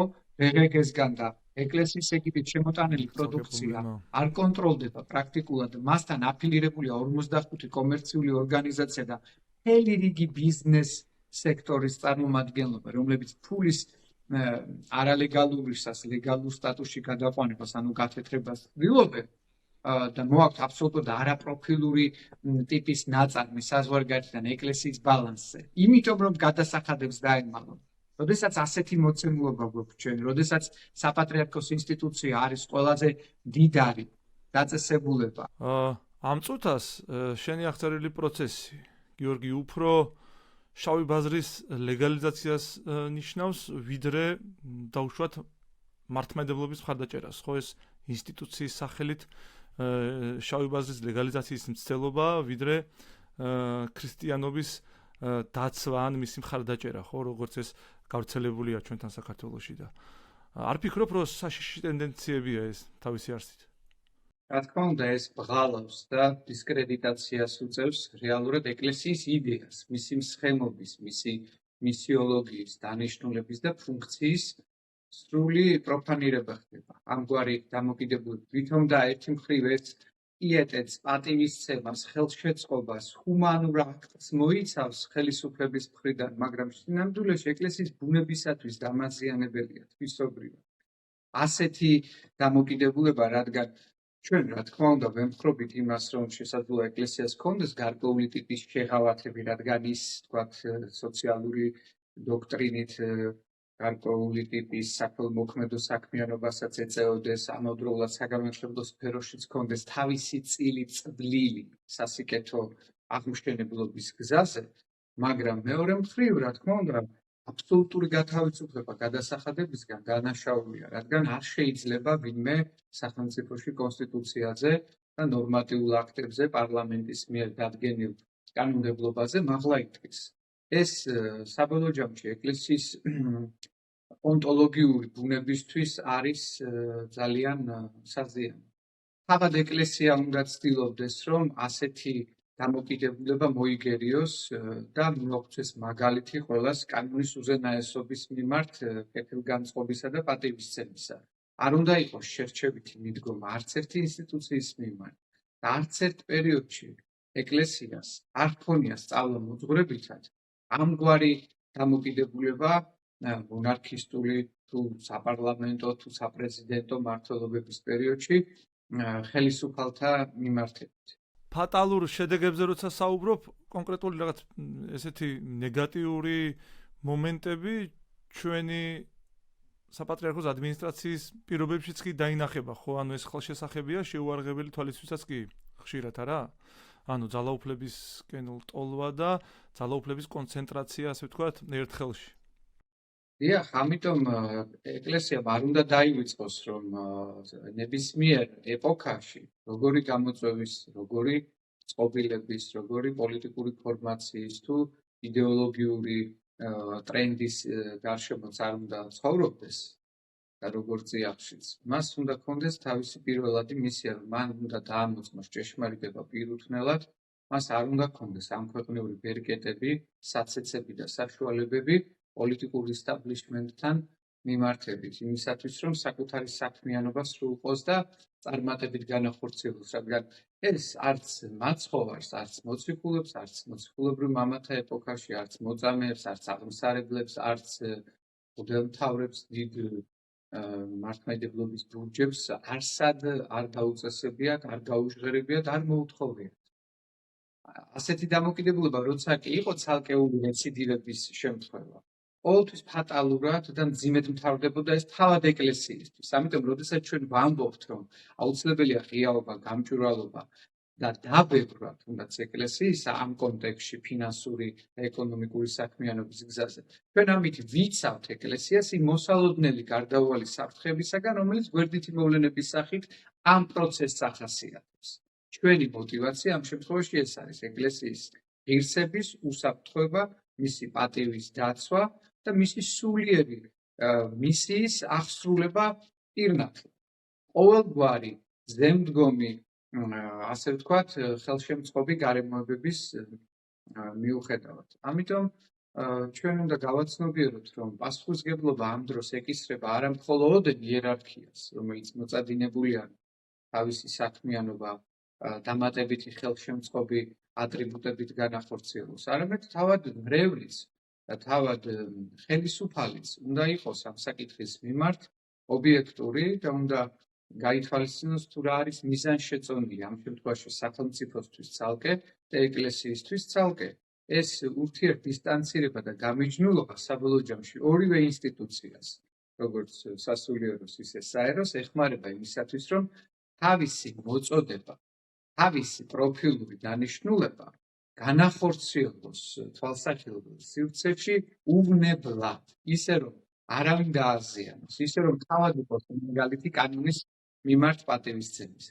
მორალურადაც ნონსენსი შეიძლება იყოს ეს, როცა სახელმწიფოს ამგვარი გადამეტებული დამოკიდებულება აქვს დაუშვათ საპატრიარქო ინსტიტუციის მიმართ, ეს მორალურადაც, ანუ სოციალურადაც მიუღებელი შეიძლება იყოს. მაგალითად ეს ვლინდება წინასაარჩევნო პერიოდში ხშირად ჩანს ეს დამოკიდებულება, მოწყიდვითი დამოკიდებულება. ანუ თითქოს და ეკლესიასთან მიმართებით იმ ბოლშევიზმისა და კომუნიზმის პერიოდში განცდილი მატერიალური ზიანის ანაზღაურება ხდება, მაგრამ აქ უნდა გავითვალისწინოთ ერთი რამ, რომ დემოკრატიულად არჩეული ხელისუფლება, რაც უკვე დამოუკიდებლობის შემდგომი სახელმწიფოებრიობის ირგვლივ ვსაუბრობ, არ არის სამართალ მემკვიდრე კომუნისტური და ბოლშევიკური ხელისუფლების. ეს ერთი ძალიან მნიშვნელოვანი წვრილმანი ნიუანსი, მაგრამ მეტად საგულისხმო გარემოება. მეორე, რომ უნდა იყოს აღმუსხული და დათვლადი საბოლოო ჯამში ეს კომპენსაცია რამდენია ოდენობაში და როდემდე შეიძლება ვადებში გაგრძელდეს ხელისუფლების მხრიდან ხარკის შეძლება კონკრეტულ ნებისმიერ რელიგიურ სუბიექტზე ვამბობ. იმიტომ რომ რეალურად ეს უსასრულოდ ვერ გაგრძელდება თავისთავად. მათემატიკურადაც ნონსენსი. ეს ჩემი აზრით ჩვენი თავურსიტყვის არ იყოს ცრურწმენებში აღმოცენებული სოციალური, რელიგიური და პოლიტიკური პროცესია რა. ანუ სანამ ჩვენ ამ ცრურწმენების ესეთი სიბნელიდან არ გამოვალთ, გარეთ სამდროში ვერ დავინახავთ ამ პრობლემის თელ ამ უზარმაზარ ასე ვთქვათ ნაკლს, ხო? ასე ვთქვათ და ეს არის ძალიან ძიმე ჩემი აზრით. ამის დანახვა სჭირდება ძალა და რესურსი. თავისთავად აი წარმოიდგინეთ საქართველოს მოსახლეობის 350,000-მდე ოჯახს აქვს საბანკო დავალიანება. 750,000 სოციალურად დაუცველი ყავს. 25% არის უმუშევარი ქვეყანაში. მათ შორის ჩვენ ვიცით რომ ბევრი არის შრომის უუნარი, ჰანდიკაპია და თქვათ შეზღუდული შესაძლებლობების. ამავდროულად ყოველწლიურად 80-დან 100,000-მდე ადამიანი იხიზნება იძულებით ემიგრაციაში იმისათვის რომ საშოვარზეა გადაგებული. და პირველადი ამოცანა არის ფიზიკური გადარჩენა და არსებობა. ამ პირობებში, როდესაც ასე მადაზე მოსულ დაწესებულებას, ორგანიზაციას თუ ინსტიტუციას ჩვენ ხედავთ, რა თქმა უნდა ეს როგორც მინიმუმ ყველაზე კორექტულად და მსუბუქად რო ვთქვათ, არის უხერხული და ზნეობრივად გაუმართლებელი. ასეთ დროს მე ვფიქრობ, რომ ეკლესია პირიქით უფრო მეტად მაგალითს უნდა იჩენდეს სოლიდარობისას. მაგრამ როდესაც ჩვენ ვხედავთ, რომ ეკლესიას მაგალითად რომ გავაერთიანოთ ტუვალუ, მონაკო, ვატიკანი და ასე შემდეგ ჯუჯა სახელმწიფოები, ჯამურად მათზე მეტი ტერიტორია აქვს. ეს ტერიტორიები ყოველთვის პროფილური დანიშვნებით არ გამოიყენება. იქ არ არის უბრალოდ რეკრეაციული ზონები და ეს ათქმარდება გამწვანებას მაგალითად და ასე შემდეგ. ეს არის კომერციული დანიშნულების. ეს არის საშემოსავლო. ეს არის მატერიალური სარგოზე ორიენტირებული. ამიტომ უხერხულია ძალიან. ასევე ჩვენ ხედავთ, რომ 25 მილიონიდან გაიზარდა დაფინანსება 70 მილიონამდე და ახლა ერთგვარად კიდევ საგანმანათლებლო პროექტებისათვის გვაქვს 53-დან 55 მილიონამდე დამატებითი კონტრიბუცია და დოტაცია იქნება ეკლესიას სახელმწიფოს მხრიდან.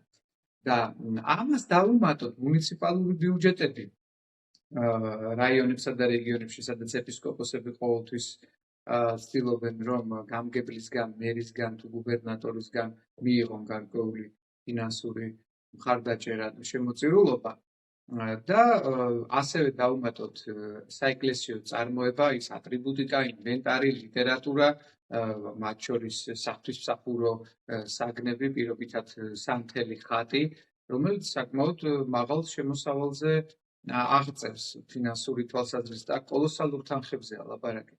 და ჩვენ პრობლემა გვაქვს არა ის, რომ ეკლესია ფინანსდება, არამედ მდგომარეობს იმაში, მთელი რიგი აი ეს გაუწონასწორებელი წარმოდგენები და არა მართლზომიერი ხარჯთაღრიცხვა. არ არის ეს გამჭვირვალე. არ გვაქვს აუდიტი.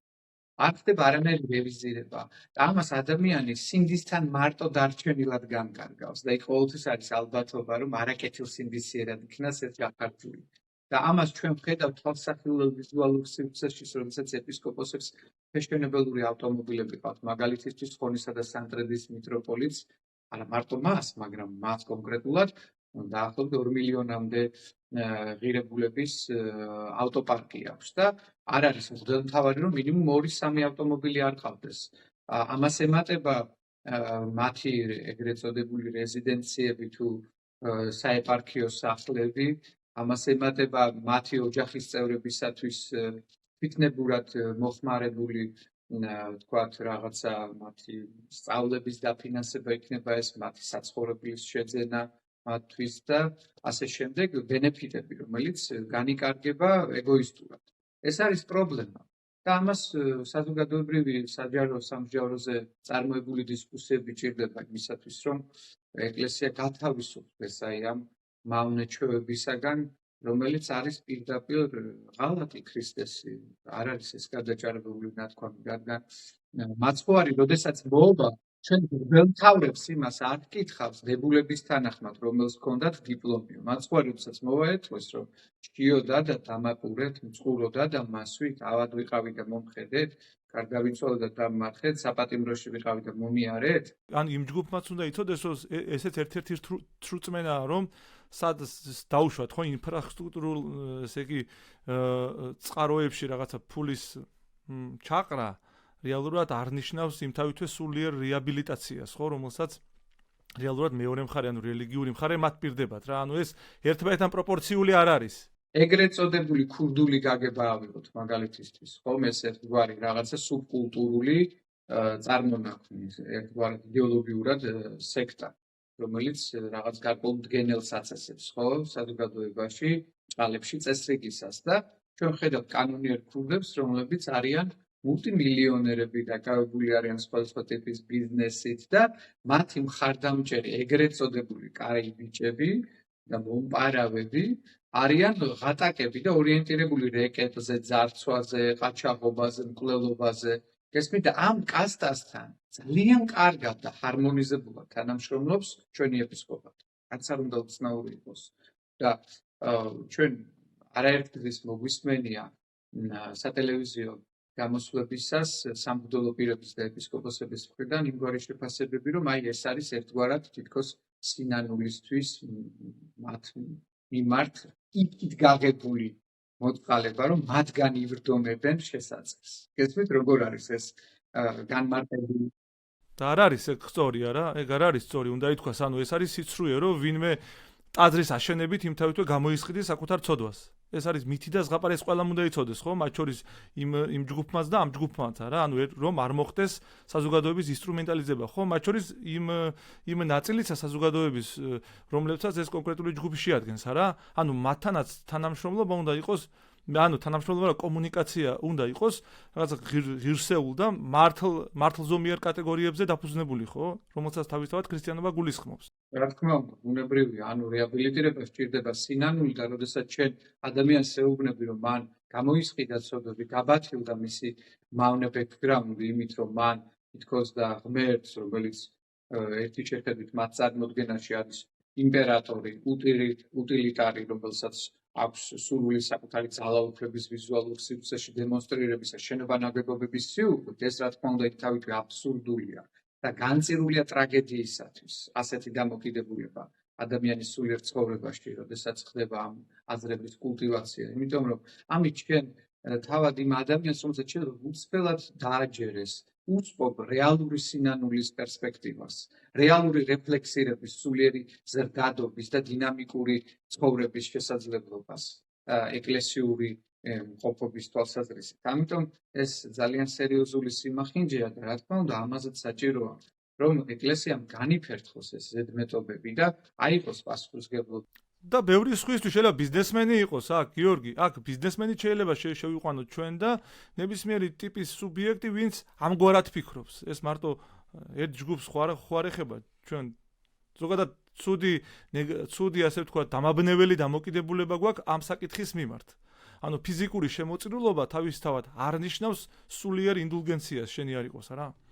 ნახეთ, აი ძალიან საინტერესოა იოანე ოქროპირი მართლმადიდებლობის ეს ერთ-ერთი ფუძემდებელი ბურჯი, მანათობელი ლამპარი ამბობდა შემდეგ სიტყვებს, რომ მე არასდროს დამცირებულ ვარ ისე, როგორც მღვდელმთავარი. ამაში ქედმაღლური აზრი არ არის, ეს არის საკუთარი პასუხისმგებლობის თვითთვის გაცნობიერება და კეთილკრძალულება და ღრმა მოწიწება, რომელიც მას გააჩნდა ღვთის წინაშე, როგორც იერარქს, რომ განვაგრძობ ციტატას, რომ მათთვის ხალიჩები დამეგო, დიდებული სუფრები გამემართა და წვეულებები მომეწყო. ხედავთ, ანუ ის ლაპარაკობს იმდროინდელ ელიტებზე, იქნება ეს სამთავრობო, პოლიტიკური ისტაბლიშმენტი თუ იქნება ეს თქვათ, მაშინდელი ვაჭრები თუ მაღალი წრის არისტოკრატიული ფენა. ამით რისი თქმა მინდა, რომ მღვდელმთავრებს, როდესაც ესეთი პათოსი აქვთ, რომ თქვათ, შეძლებულ ადამიანებთან კონდეთ უფრო მეტად მაამებლური, ინტენსიური ურთიერთობა და ივაჭრონ მადლით, ეს არის, რა თქმა უნდა, თავითვე ფარისევლობა და სადუკევლური სულია ეს. როდესაც ჩვენ ამ ქვეყნიური სტაბილურობისთვის იგულისხმება სოციალური, პოლიტიკური და ეკონომიკური გათვლები, რომელსაც აწარმოებენ ხოლმე საკუთარი ცხოვრების ირგვლივ მთავრები, პოლიტიკური ბერკეტებით ცდილობ ამას. როდესაც აი ესე არამართლდომიერად იქცევი, რა თქმა უნდა, იქ უკვე ქიმერულია შენი რიტორიკა, როცა კი შენ აპელირებ წმინდანებზე, მოციქულებზე, მაცხოვარზე და სრული ანტიპოდი ხდები იმ იდეისა, იმ მსხვერპლს შეწირვისა, იმ თავდადებისა და იმ მოციქულობრივი ღვაწლის პრაქტიკულად ხდები იმიტატორი, ოღონდ პაროდირებული თვალსაზრისით სინამდვილეში. იმიტომ რომ ის რეგალიები, რომელიც დღეს გვემთავრებს აქვს და ის პატივი არც ერთ მოციქულს არ ქონია და ესენ თავს მოციქულთა მემკვიდრეებად წარმოადგენენ. სასულიერო პასუხისმგებლობა ალბათ ეს ვთქვათ, იერარქიის პასუხისმგებლობაა, თანმიმდევრული იყოს და ადეკვატური იყოს სწავლების. ნახეთ, მეორე მომენტი, შესაბრალისია ასეთი ეპისკოპატის ყურება იქ თვალსაზრისით, რომ ისინი თავისუფალნი არ არიან შემდეგ გადაწყვეტილებებში, არჩევანში, ისინი არიან მძევალი სახმართმოყვარეობის, ანგარების, პირადი კონტაქტებისა და კავშირების, იმიტომ რომ საბოლოო ჯამში ვალადედებათ ეს კონტრიბუციები, რომელსაც იღებენ. და ანგარიშვალდებული ხდებიან უკვე იმ ადამიანებთან, ვინც მათზე არის მიმაგრებული როგორც მარჩენალი. ამიტომ არ შეიძლება რომ ეკლესიაში იყოს ამგვარი ტიპის გნოსტიკური მატერიალიზმი, რომელიც სადღეისოდ ჰედონისტია. ხო, ეგ მომხმარებული სულია, თავისთავად მომხმარებული სულია, ხო? ანუ ეს არის ისეთი დამოკიდებულება, რომელიც თავისთავად უფრო ამძიმებს შენი პერსონის პასუხისმგებლობას, ვიდრე ამსუბუქებს. ხო და ჩვენ ახლა რამდენადაც აღდგომის, ესე ვთქვათ, მარხვის დასასრულში ვართ. ძალიან საინტერესოა ზოგადად მნიშვნელობა, ხო? ანუ ეფრემასურის ლოცვის შინაარსის გაგება ამ კუთხით და არა მისი ვერბალიზაცია მხოლოდ. ანუ ამ კუთხით ეს ლოცვა თუ საქმეთ არ იქცევა თავისი არსით, არც აქვს აზრი რაიმე ტიპის რელიგიურ მსახურებას, რა. ანუ მნიშვნელოვანია ლოცვა გარდაქმნა საქმეთ. ამ შემთხვევაში ეფრემასურის ეს ლოცვა უნივერსალურია თავის ხასიათით და ყველაზე ახლოს არის, ასე ვთქვათ, ქრისტიანულ სწავლებასთან ყველაზე შთამბეჭდავად გამოთქვამს იმ მნიშვნელოვან, ანუ დაფარულ ფასეულობებს, რომელიც მოიტანა ქრისტიანობამ. ამ კუთხით თუ კი გვინდა ჩვენ რაღაცნაირად თავსებადი ვიყოთ ქრისტიანულ სწავლებასთან, ერის და ბერის ამ კუთხით, უნდა მივიახლოთ ამ შემთხვევაში შინაარსებს და არ დავრჩეთ რაღაც ფორმალურ დონეზე, ზედაპირულ დონეზე. ეს არის გამოსავალი ამ კუთხით და ეს არის თავდახსნა, ხო, მომხმარებლობიდან, ეს არის თავდახსნა მომხვეჭელობიდან და ასე შემდეგ და ასე შემდეგ. ყველა იმ სისუსტისგან, რომელიც ასე ვთქვათ, რელიგიური მისტიკური ცხოვრების განხორციელებას უშლის ხელს. ამიტომ ჩვენ უნდა გავაცნობიეროთ, რომ დღევანდელი პარადიგმა არის საკმაოდ წინააღმდეგობრივი და ანტინომიური ისტორიულად და ბუნებითად ეკლესიის გაგებასთან და შესაბამისად ეკლესიას არ ჭირდება იმისათვის, რომ გათავისუფლდეს რაღაც ახალი ველოსიპედის გამოგონება. მას აქვს კონცეფტი, მას აქვს რეცეფცია, მას აქვს მასალა. ოღონდ ახლებული მეთოდებით შეუძლია გათავისუფლდეს აი მარწუხებისგან და ხუნდებისგან, რომელიც თავად დაიდო საკუთარ კისერს. ამას ჭირდება, რა თქმა უნდა, პირველად ანუ კონკრეტულმა მენეჯმენტმა ალბათ, კონკრეტულმა ადმინისტრაციამ განაპირობა ეს და მისი პასუხისმგებლობა აქედანვე დაიხსნას ეს საზოგადოება, ხო, რომელიც იმთავითვე მოიაზრება როგორც ეკლესიის წევრები. დიახ, ბუნებრივად. ამიტომ როდესაც პოზიციონირებენ იერარქები ისე როგორც ეკლესია და საკუთარ თავს ამგვარად სახელდებენ. ამაზე ჩვენ უკვე ვისაუბრეთ, რომ ეს ერთი ცალკე აღებული პრობლემაა. მაგრამ მეორე პრობლემა არის კიდევ ის, რომ თავად ანუ ცრურწმენაა ეგ პრობლემის გარდა, გიორგი, ეს არის ცრურწმენაა, ეს არის ცრურწმენების ერთობლიობა, რომელშიც გახვეულია როგორც ერი, ისე ბერი, ამ კუთხით, ხო, ეს ძალიან მცდარი შეხედულებათა ერთობლიობა, რომელიც ხელს გვიშლის მივიახლოთ კონკრეტული ტიპის კეთილდღეობას, ხო, მივიახლოთ სულიერ კეთილდღეობას და მივიახლოთ, ასე ვთქვათ, სოციალურ კეთილდღეობას. ეს გვიშლის ხელს, ანუ ეს წინაღობებია, ასე ვთქვათ, რა. და ამიტომ ერთადერთი ეკლესია შეიძლება ითქვას ავტოკეფალურ სუბიექტებს გულისხმობს საქართველოს ეკლესია, რომელსაც სოციალური დოქტრინა არ გააჩნია ოფიციალურად. მათ არ აქვს ხედვა, გეგმა, პროგრამა და პროექტი, რომელიც გაწერილად შემოგთავაზებს პრობლემების ელიმინაციას ვთქვათ, საზოგადოებრივი კეთილდღეობის საკუთარ წილ პასუხისგებლობას და თავის გათავისუფლების შესაძლებლობას. აი ეს არის ყველაზე არსებითი და ფუნდამენტური და ამას ჭირდება აუცილებლად საზოგადოებრივი მსჯელობა. ჩვენ ისე არ უნდა წარმოვაჩინოთ ეს საკითხი, რომ ვიწროდ დაინტერესებული მკვლევარ მეცნიერების, სპეციალიზებული თეოლოგების განჯის საგანი უნდა იყოს ეს თითქოს. არა, ამას ჭირდება, რა თქმა უნდა, ნებისმიერი წევრის გალობელის მედავითნის თიქაროსთვის უბრალოდ მაზიარებელი ადამიანების პასუხისგებლიანი დამოკიდებულება და ეს რატომ უნდა აღიქმებოდეს მტრობად ან რაღაც რევოლუციური და ამბოხი და წინააღმდეგობრივი სულისკვეთება რატომ არის ეს, როდესაც ჩვენ რას ვითხოვთ, რომ დავუბრუნდეთ იმ საწყის ფუნდამენტს და საძირკველს, რაზედაც ეკლესია როგორც ასეთი რაობა დგას და იდგა და ადმინისტრაცია და ორგანიზაციული ნაწილი ნუღალატებს იმას, რაც გვასწავლა და დაგვიტოვა ეკლესია. მადლობა შენ ესეთი ჩართულობისთვის, გულწრფელებისთვის და ვიმედოვნებ, რომ კიდევ შეხვდებით, სალაპარაკო კიდევ და კიდევ ბევრია და მოკლედ აუცილებლად მინდა რომ შენთან კიდევ ერთი საინტერესო შეხვედრა მოვაწყო და არაერთი. დიდი მადლობა. ხშირი ფორმა მიიღოს ამ წარმატებები მინდა გისურვო, ძალიან კარგი წარმოწებაა და მართლაც ინოვაციურია ეს, იმიტომ რომ როგორც უკვე აღნიშნეთ, რეგიონში არის პირველი შემთხვევა და ეს დებიუტი, რომელიც შენ უკვე გქონდა, ვფიქრობ, რომ არის კარგი დასაწყისი იმისათვის, რომ ჩვენ მივეჩვევთ გუნდური აზროვნების პრინციპს და მივეჩვევთ პასუხისგებლობის ტვირთას. ჩვენ უნდა ვიცოდეთ, რომ მთავრობებიც და იერარქიაც ეს ხალხი არის ჩვენგან ლეგიტიმირებული. ან ჩვენგანაც შეიძლება გახდეს დელეგიტიმირებული. და ამიტომ ამას ჭირდება კეთილგონიერება, სიბრძნე, წინდახედულობა და გულწრფელი საუბრები და ეს სულაც არ არის რა თქმა უნდა მტრობა და დესტრუქცია არც ერთ შემთხვევაში. დიდი მადლობა. თავარი ამაზე შევთანხმდეთ, რომ ჩვენ არ გვაქვს მტრული დამოკიდებულება საზოგადოების მიმართ ან იმ ინსტიტუციების მიმართ, რომლებზეც ჩვენ ვსაუბრობთ. ხო, კარგი შეჯამებაა, მოკლედ. მადლობა დიდი, დაგემშვიდობები შენ და დამემშვიდობები ჩვენს მაყურებელს.